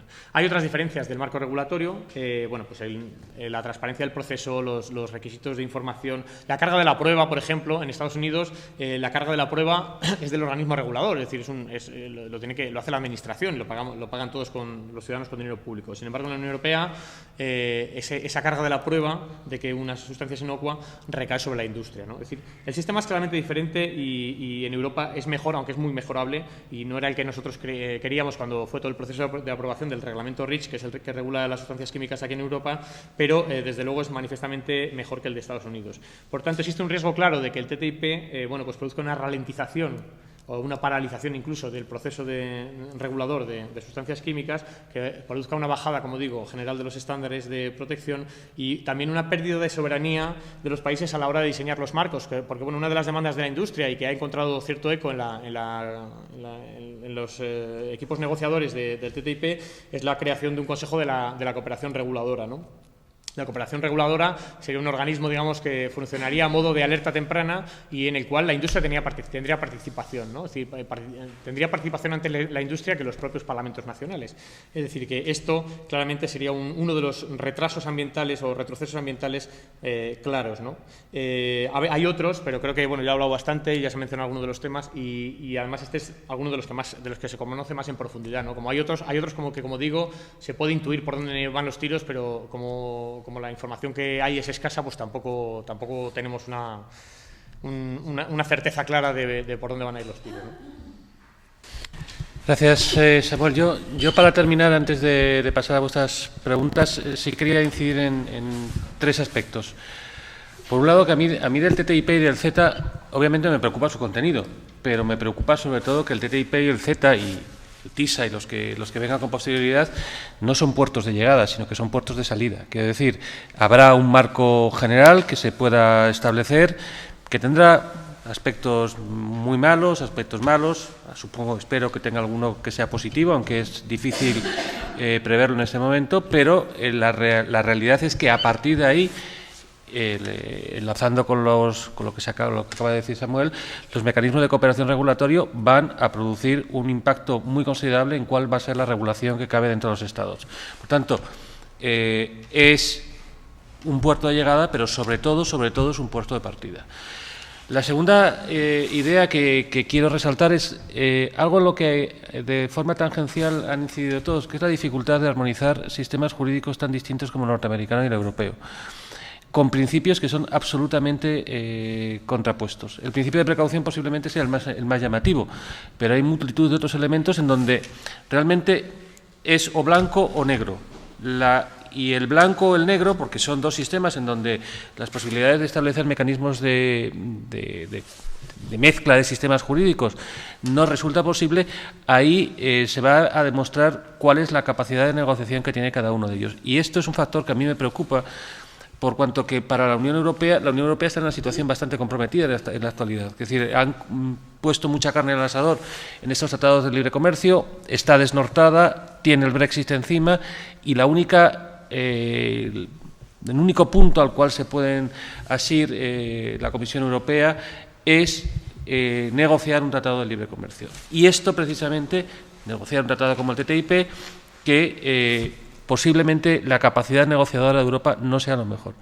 Y luego hay un tercer aspecto que a mí, desde una perspectiva democrática, me preocupa considerablemente, que es el impacto, algo de lo que ha hablado Pedro al comienzo un poco, que es el impacto de los arbitrajes de inversiones. Esto, evidentemente, es privatización del derecho en el sentido más estricto de lo que es privatización del derecho. Se privatiza derecho, se decide cuál es el derecho aplicable, se decide cuál es el tribunal aplicable, se decide cómo se aplica, se deciden quiénes son los jueces que van a aplicarlo.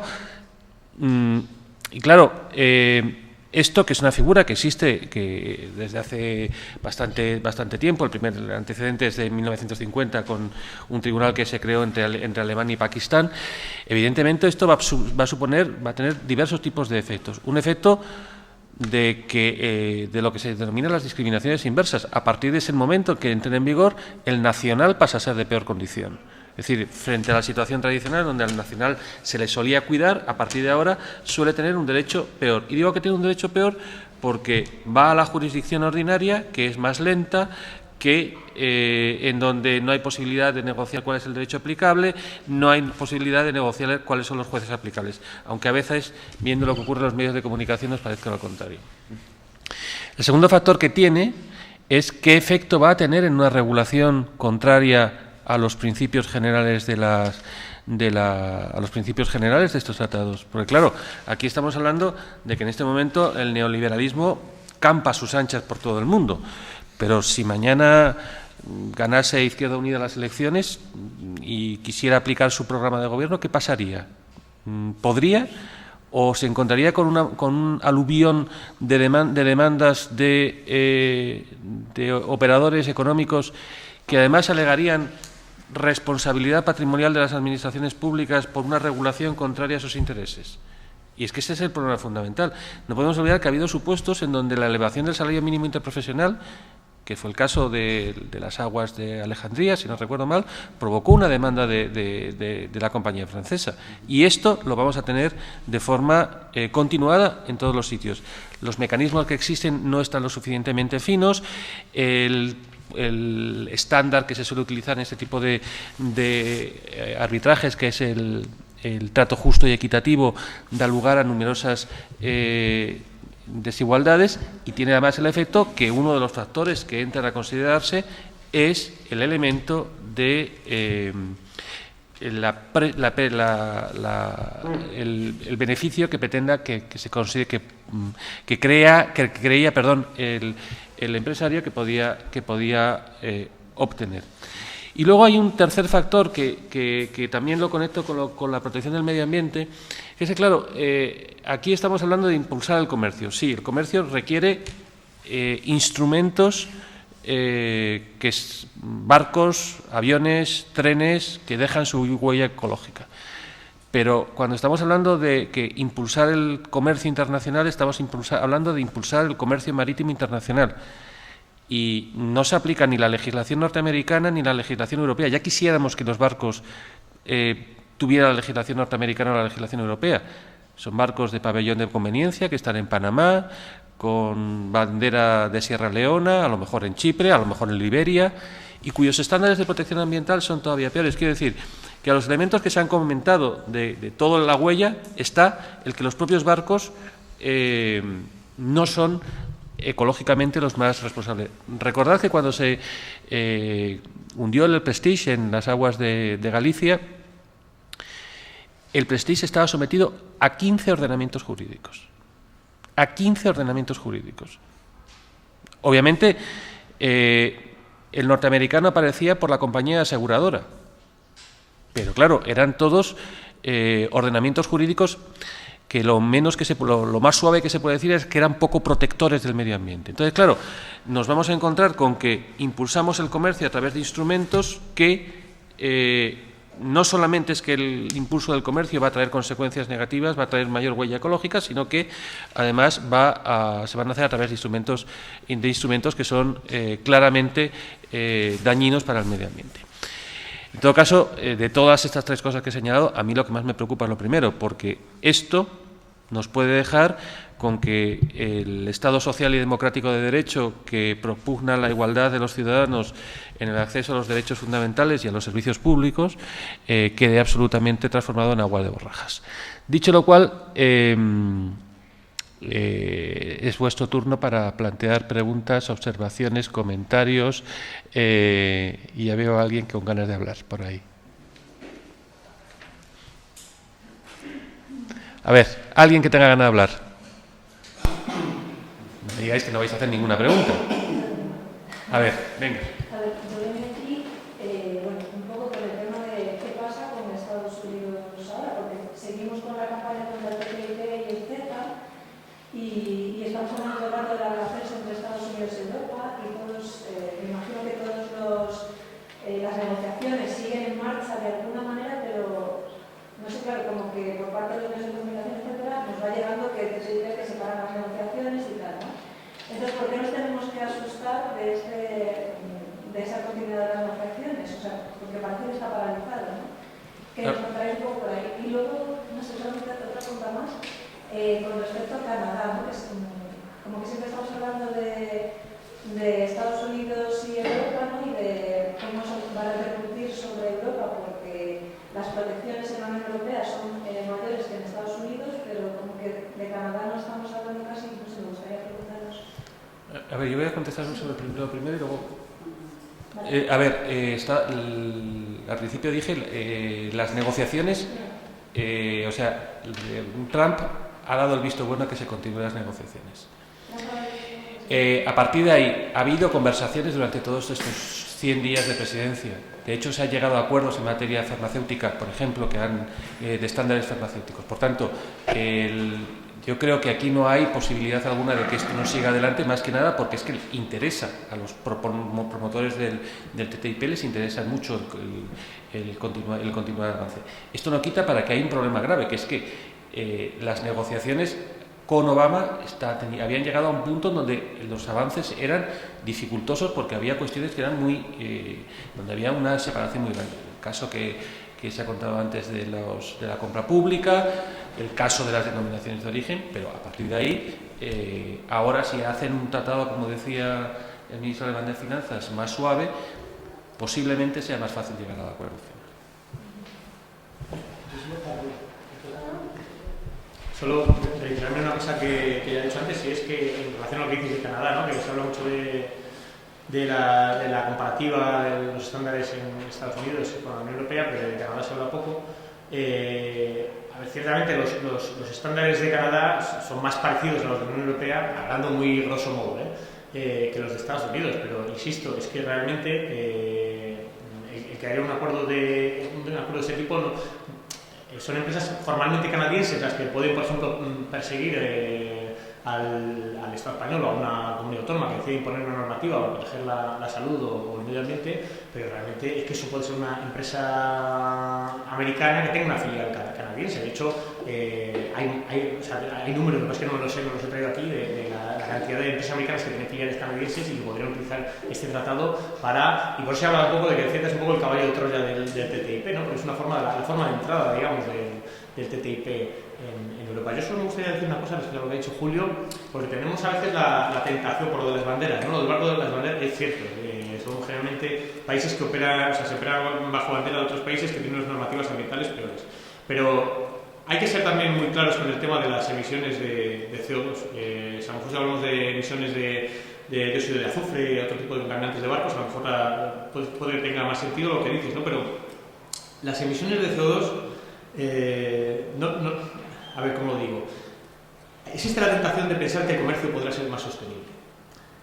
Y realmente el transporte es el talón de Aquiles de las emisiones. Es decir, no hay una sustitución para el petróleo, para mover grandes maquinarias, ni la va a haber en principio. O sea, es decir, que puede haber coches eléctricos para la pequeña movilidad, pero mover un barco de las toneladas que hemos visto en esa imagen necesita petróleo y no hay una alternativa. Y los biocombustibles que se puedan estar hablando y tal, esos son generadores de más cambio climático todavía, como se está demostrando. Es decir, realmente, insisto, reducir las emisiones del transporte implica reducir necesariamente, nos guste o no nos guste, y hablando desde una perspectiva meramente de los límites físicos del planeta, implica reducir la actividad comercial.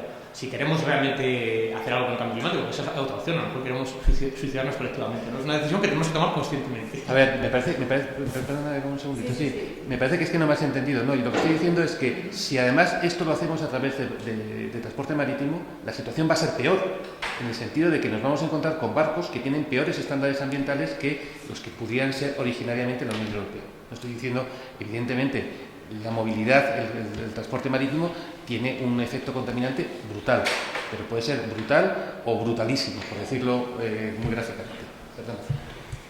Sí, no, yo solo por apuntar con el tema del CETA, ¿no? Que tenías ¿qué pasará? Bueno, en temas ambientales, en algunas cosas le pasa igual que a Estados Unidos. Tienen legislaciones que son notablemente mejores que las nuestras y otras muchas que son peores. Creo que también tenemos un poco mitificado en algunos casos determinadas legislaciones. Sí, que es verdad, porque hay veces que Estados Unidos y Canadá tienen incluso buenas legislaciones en algunos términos.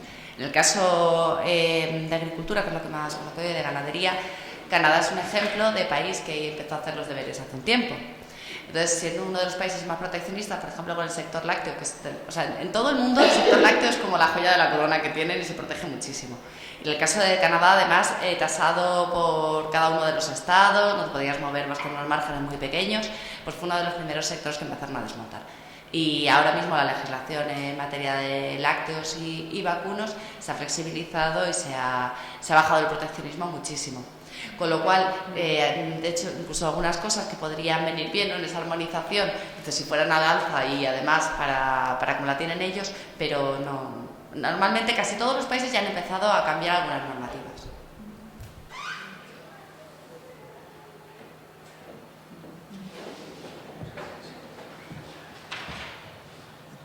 A ver. pregunta más difícil es la primera. Una vez que ha habido alguien que se ha lanzado... A ver, venga. Por ahí. A mí me gustaría saber que en el Parlamento qué partidos apoyan abiertamente el tratado, tal y como se está planteando, en qué porcentaje, ¿no? Y quiénes están en contra.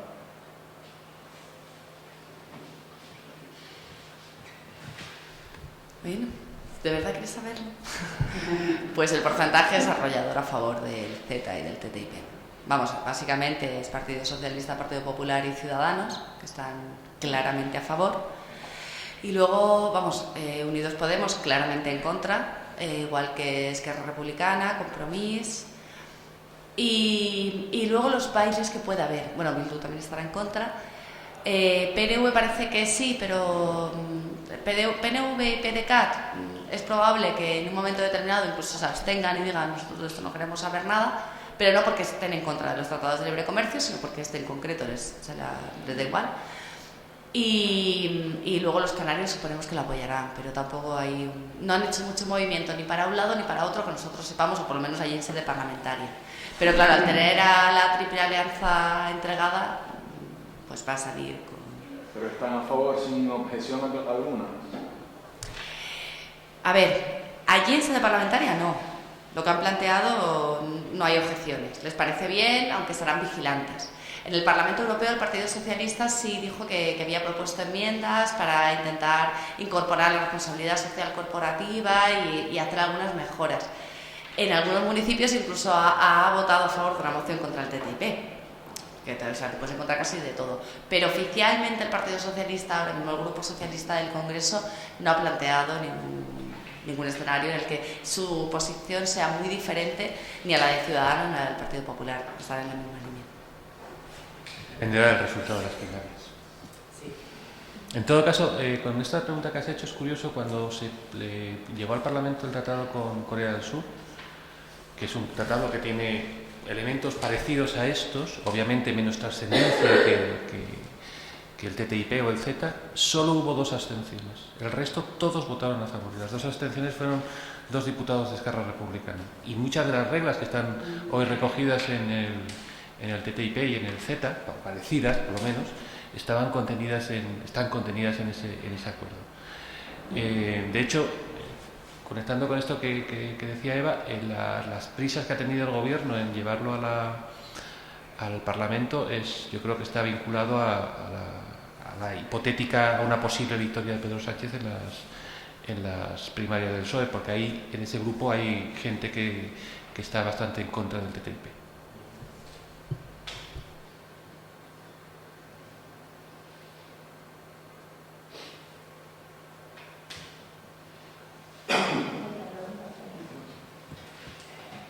Bueno, yo hacer un comentario sobre lo último que se ha hablado. El Partido Socialista tenía un documento en el que había 10 puntos de líneas rojas en las que no se podía, exigía que los tratados tuviesen esas condiciones. Lo que pasa es que, por ejemplo, el CETA no cumple esas 10 líneas rojas, pero han hecho una campaña muy dura, tanto en el Parlamento Europeo como en actos públicos, dando como válido el tema del CETA, porque en determinado momento hubo declaraciones a nivel público de dirigentes alemanes que planteaban que el TTIP estaba muerto y que la oportunidad venía del CETA, y que hablan permanentemente además de esos valores comunes que compartimos Canadá y Europa, que yo creo que cada vez que lo dicen se muere un gatito, porque lo están planteando en defensa del comercio internacional, en defensa del libre comercio. Entonces, una de las líneas rojas que era el Tribunal de Arbitraje, que la modificación que se ha introducido en el CETA es una propuesta de tribunal permanente con jueces de carrera, pero que realmente ni está creado ese tribunal permanente con jueces de carrera, y sobre todo que ahora mismo se utilizaría a los árbitros habituales en turnos rotatorios cobrarían en función de las demandas que interpusiesen, es decir, que tiene los mismos vicios heredados de los tribunales de arbitraje. Entonces, ellos se han quedado satisfechos con la introducción de esa propuesta de tribunal permanente, los del Partido Socialista, y a partir de ese momento el resto de las cosas han dejado tranquila. Y en cuanto, por ejemplo, el tema lácteo que ha planteado Eva, hay que ver en el tema de la protección de las denominaciones de origen, que por ejemplo los quesos españoles, el gobierno español solamente ha puesto el queso manchego, que están protegidos todos los quesos manchegos, y el queso de Mahón, que no sé qué lobby tendrá el queso de Mahón en Bruselas para haber conseguido introducir la protección de denominación de origen del queso de Mahón, porque el resto de los quesos españoles, la Torta del Casal, el Idiazábal, el Cabrales y tal, no están protegidos. Entonces es curioso en ese sentido.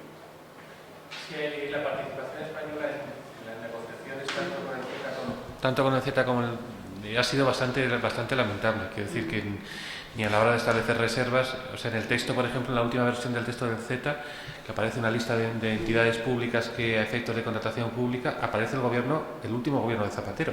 O sea, los ministerios que estaban en el último gobierno de Zapatero ni siquiera lo han actualizado, lo cual refleja que no ha habido una participación activa, sino sencillamente un seguidismo a los principios generales.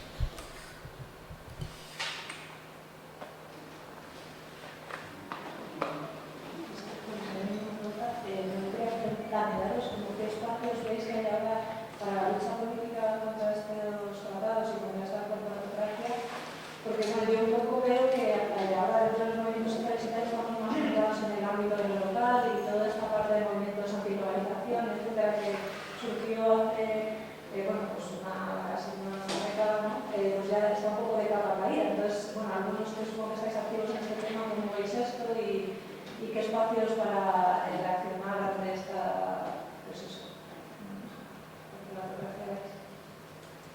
Claro, pero... Justamente quería hablar un poco de eso para terminar, ¿no? O sea, la idea sería la arquitectura jurídica, ese derecho duro que protege los intereses de las transnacionales, está muy bien armada, es una armadura fuerte, bien construida y cada vez lo va a ser más con los tratados de nueva generación, etcétera, pero no es indestructible. A día de hoy, aún así, a pesar de los años de globalización, de neoliberalismo, de desregulación de derechos sociales, etcétera, a pesar de los tratados comerciales y los acuerdos de inversión y los que se puedan seguir negociando, todavía existen numerosas grietas por las que se puede actuar, ¿no?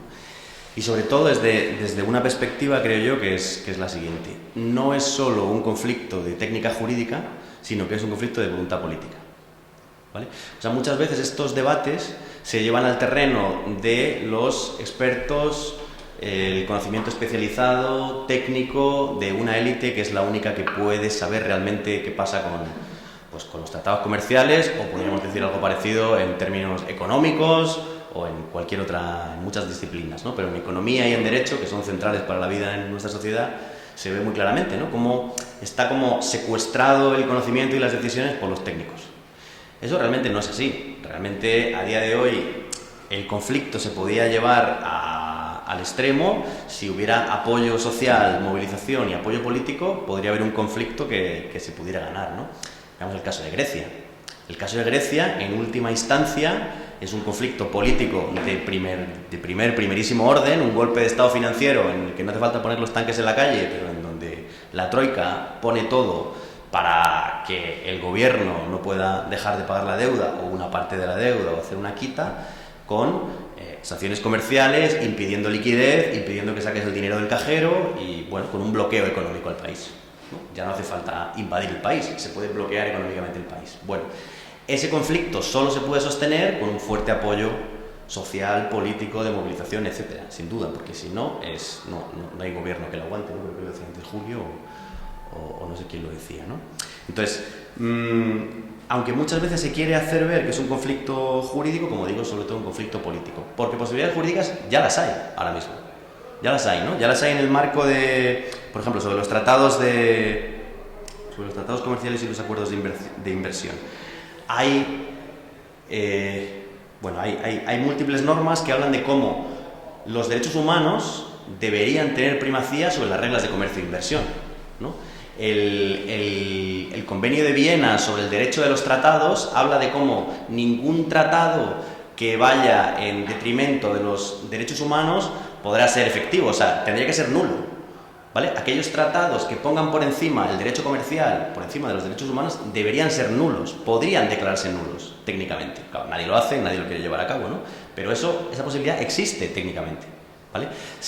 Los derechos humanos deberían estar en el vértice de la pirámide normativa, no el derecho del comercio, el derecho de las grandes corporaciones, ¿no? Y eso no es una cuestión solo de la letra de la ley, de la regulación, es una cuestión de cómo se aplica esa regulación, ¿no?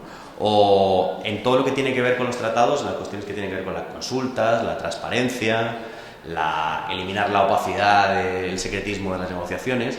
El CETA nos hemos enterado de lo que es por la campaña social. Cuando empezó la campaña contra el TTIP, el CETA ya estaba negociado. El CETA ya estaba traduciéndose a las diferentes lenguas del Parlamento Europeo para que se votara, lo que pasa es que en eso tardó 1 año y pico. Cuando comenzó la campaña del TTIP, el CETA ya estaba negociado, ya nadie se había enterado de eso, nadie nos habíamos enterado de eso, ¿no? Ya estaba negociado a puerta secreta con la campaña del TTIP, luego salió la del CETA y gracias a eso lo estamos conociendo, ¿no? Gracias a una campaña de movilización social. Que esa misma campaña de movilización social es la que ha hecho que se modifiquen un poco la composición de los tribunales de arbitraje y cómo se van a hacer, y se haga el sistema del ICS, el acuerdo en los tribunales multilaterales para inversiones, o sea, como una especie de tribunal de arbitraje un poquito mejorado o menos malo, que es verdad que formalmente tiene propuestas positivas, pero que en esencia no elimina la posibilidad de que las grandes compañías puedan demandar a Estados cuanto les tienen sus intereses. Bueno, como digo, se podrían ahí mejorar muchas cuestiones en la negociación de los tratados, ¿no? Por ejemplo, prohibiendo las cláusulas que quiebren el principio de igualdad, o sea, las cláusulas que hablábamos antes de trato justo y equitativo, del trato más favorable, etcétera, o sea, que armonizan a la baja y siempre en favor de la empresa, pues bueno, podrían eliminarse ahí, podrían incorporarse cláusulas laborales, cláusulas sociales, cláusulas ambientales. Eso sin eliminar los tratados comerciales, ¿no? O sea, incluso con un marco de tratados comerciales que es muy lesivo para los derechos humanos, incluso podrían meterse mejoras ahí, pero sobre todo lo que deberíamos caminar es hacia una denuncia de los tratados comerciales que están en vigor. ¿Qué hacemos cuando lleguemos al gobierno, si alguna vez llegamos con los tratados comerciales? Denunciar los que están en vigor, en primer lugar. Denunciar los que están en vigor es salirse de ellos, digamos, o sea, evitar que se renueven cuando termina su caducidad, suelen ser tratados a 20 o 30 años, nunca renovarlos, no firmar ninguno nuevo, y con los que están en vigor salirse de instancias como el CIADI, por ejemplo. Eso se puede hacer ya. Bolivia, Venezuela, Ecuador se han salido del CIADI, del Tribunal de Arbitraje del Banco Mundial. Es un conflicto de relaciones de fuerza, digamos, al final. No es que no puedas hacerlo, puedes hacerlo si tienes fuerza, apoyo social, una alianza de países, claro, porque un solo país para hacer frente al mercado mundial pues es complicado. Una alianza de países en América Latina se ha intentado, una alianza de países del sur de Europa, qué sé yo, una alianza de países que hagan frente a otros, ¿no? Seguramente con uno solo pues no va a ser posible, ¿no? Y por qué no, y con eso termino, propuestas y alternativas tanto desde el marco nacional como desde el marco internacional. Eso ya se puede hacer.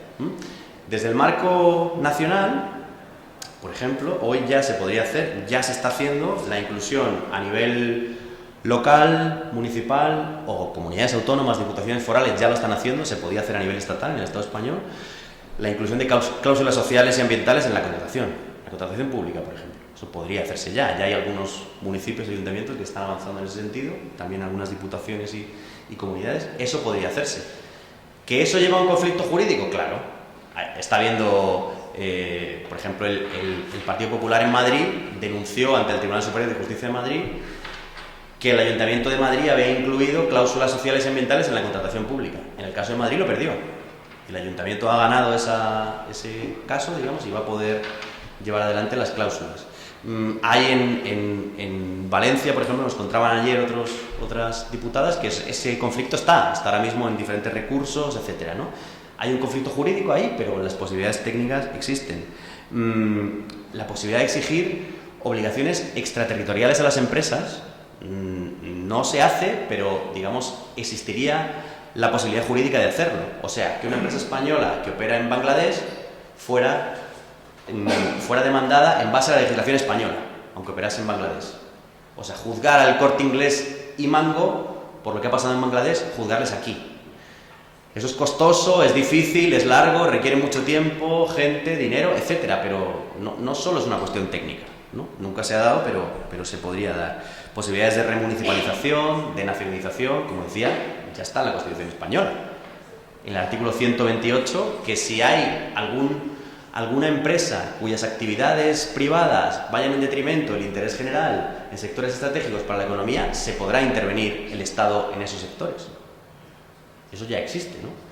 Claro, nos podríamos enfrentar a demandas ante tribunales de arbitraje, a otros conflictos a nivel jurídico superior, sin duda, pero dependiendo de la fuerza que tuviéramos, podría eso salir adelante. Pero sobre todo, y con eso sí quiero terminar, la escala local, municipal, nacional, estatal, es sin duda necesaria, pero no es suficiente. No es suficiente para enfrentar a actores transnacionales, a empresas que operan con su sede central en Madrid, a través de una empresa tapadera en Holanda, un paraíso fiscal en el Caribe y terminan en una filial en no sé qué país de América Latina, ¿no? ¿A qué legislación? Algo parecido a lo que pasaba con el barco de las 15 jurisdicciones.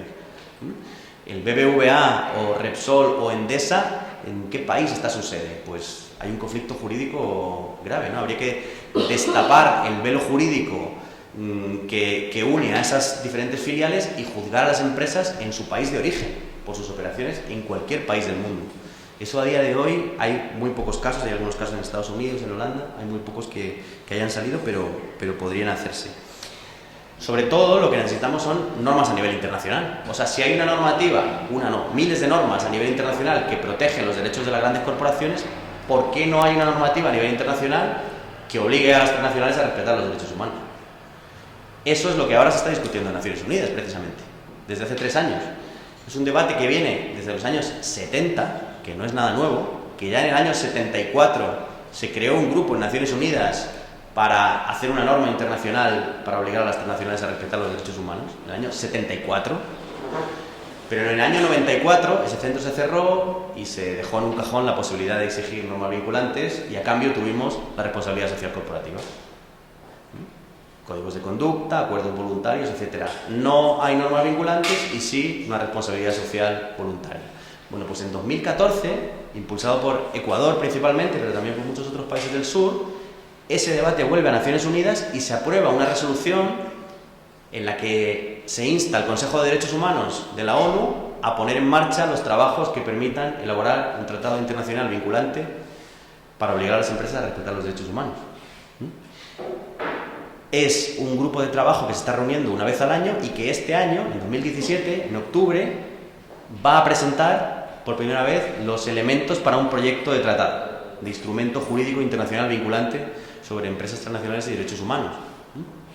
Y que, más allá del proceso en Naciones Unidas, que va a ser largo, difícil, costoso, seguramente estamos hablando de 10, 15, 20 años tal vez, no sé, los procesos en Naciones Unidas son muy largos, y al final puede que ese texto se vaya descafeinando, ¿no? Las negociaciones entre países pues, son complicadas y para que salga adelante hay que ir renunciando a cosas, pero nos permiten traer este debate también a nuestros territorios, a nuestros parlamentos, traerlo aquí, y el debate sería bastante sencillo de enunciar, ¿no? Si estamos en una crisis económico-financiera que ha saltado la chispa, que se ha iniciado por la autorregulación, o qué son si no las hipotecas subprime, los derivados y toda la serie de productos financieros que iniciaron la crisis económica financiera, qué son si no el resultado de la autorregulación. Cuando estamos viendo que la autorregulación lleva al caso Volkswagen, al caso Rana Plaza, al caso Canal de Isabel II, por ejemplo, sin ir más lejos, ¿no será que necesitamos normas vinculantes de obligado cumplimiento para las grandes compañías ya? Para que por lo menos los derechos de las personas de los trabajadores, de las trabajadoras de la naturaleza estén como mínimo, como poco, al mismo nivel que los derechos de las grandes compañías. Eso creo que hoy ya puede hacerse, es una cuestión de voluntad política y que sobre todo, como digo, debe combinar la escala local con la escala internacional, en nuestro caso la escala europea. La escala europea es fundamental hoy en día, esos debates en el seno de la Unión Europea o de la Alianza de Países Europeos son centrales para lo que nos pueda pasar, ¿no? Una solución solo a nivel local no va seguramente a ir demasiado lejos, siendo necesario, ¿no? Yo, solo por apostillar un poco, porque dar una explicación amplia, pero remarcar que todas esas vías de acción que ha mencionado Pedro, que todas esas posibilidades que ya están, solo tienen sentido, solo son posibles si se asientan o se sostienen en un gran apoyo social. Y ahí es donde entiendo que venía un poco tu preocupación de si ese movimiento antiglobalización está un poco de capa caída, pero ahí yo creo que sin querer parecer ingenuo, sí que hay cierto margen a la impredecibilidad. Quiero decir que realmente hace unos años nadie pensamos que una campaña como el TTIP iba a tener el tirón que tenía. O sea, de hecho, ahora de tratados comerciales, nosotros llevamos hablando de tratados comerciales décadas, como decía antes, pero era un tema que no interesaba, encima con ese nombre tan feo, TTIP, que no se sabe ni lo que quiere decir, ¿no? Y sin embargo, pues gran parte de la sociedad hoy sabe lo que es el TTIP. Y el conectar los problemas, es decir, los problemas que tiene la gente, que la gente ha empezado a hablar de la deuda, por ejemplo, que eso era una cosa que antes era impensable. Es decir, que yo sí que creo que hay cierto margen de impredecibilidad que no se sabe muy bien a qué responde y que de repente, sin quitar, insisto, sin querer parecer ingenuo y sin quitarle valor a toda la lucha que se está haciendo continuamente, ¿no? Pero a veces eso tiene su efecto y a veces no. Entonces, bueno, pues eso deja una ventana a la esperanza, ¿no? El pensar que de repente, donde era impensable que una lucha se globalizara o se diera de una forma amplia y de repente se da, pues ¿por qué no? Yo creo que hay un sustrato que se ha creado. Sí, yo por abundar un poco precisamente lo que dices, ¿no? El cambio incluso, no se sabe bien por qué, pero los cambios de actitud que hay en las luchas sociales. A mí me sorprende mucho como ahora mismo, en plena crisis, podríamos decir, de representación sindical, donde la gente no se siente demasiado identificada con ellos, sin embargo se está dando un resurgir de lo que tendría que ser el nacimiento natural de los sindicatos. Y es que se unen los bomberos con los estibadores, con las Kelly, con las señoras de la limpieza y todos los conflictos se apoyan unos a otros, que me imagino yo que debería ser algo muy parecido a lo que ocurrió en el nacimiento de los sindicatos, ¿no? Eso hace 4 años no se daba. Las señoras de la limpieza hacían su huelga en un sitio y los demás estaban en otro. Sin embargo, se está cambiando bastante la perspectiva en cuanto, por una parte, organizativamente a cómo se coordinan y se encuentran las luchas, se reconocen y se creen, o sea, se reconocen como parte de una misma lucha, y cómo se están uniendo luchas de niveles muy diferentes. O sea, como esa misma gente lucha por el TTIP o porque en su municipio se abre la piscina municipal. Y yo creo que esa coordinación no era algo que tuviéramos hace 5 o 10 años, impensable, no se podían unir las luchas, y ahora sale de manera muy natural. Con lo cual yo creo que tenemos un escenario magnífico para aprovecharlo, resquicios del sistema y resquicios de las luchas, que ahí es donde habrá que pegar, porque me ha gustado mucho la referencia que ha hecho a Grecia. Realmente, esa presión tú la puedes sostener si tienes al pueblo en la calle muy movido. Si no, es muy difícil que aguantes las presiones de la troika, que siempre van a ser máximamente brutales. Yo, para terminar, porque creo que vamos a ir cerrando, en Alemania se han presentado varias demandas contra estos tratados internacionales. Varias de ellas las han presentado las asociaciones de profesores de Derecho Público. Hoy, aquí en España, te digo, imposible. La Asociación de Profesores de Derecho Administrativo no tiene sensibilidad para hacer eso. Los que somos de izquierdas estamos vistos como bichos raros. Dicho lo cual, es decir, que los campos para la acción de la sociedad civil son mucho mayores de lo que pueda parecer. Es decir, una demanda planteada por unos profesores alemanes, mañana, pasado, podría terminar con que el Tribunal Constitucional Federal Alemán dé la razón. Y además, allí, a diferencia de lo que ocurre aquí, los jueces deciden de acuerdo aplicando la Constitución más que otras cosas. Bueno, me piden que vaya cerrando.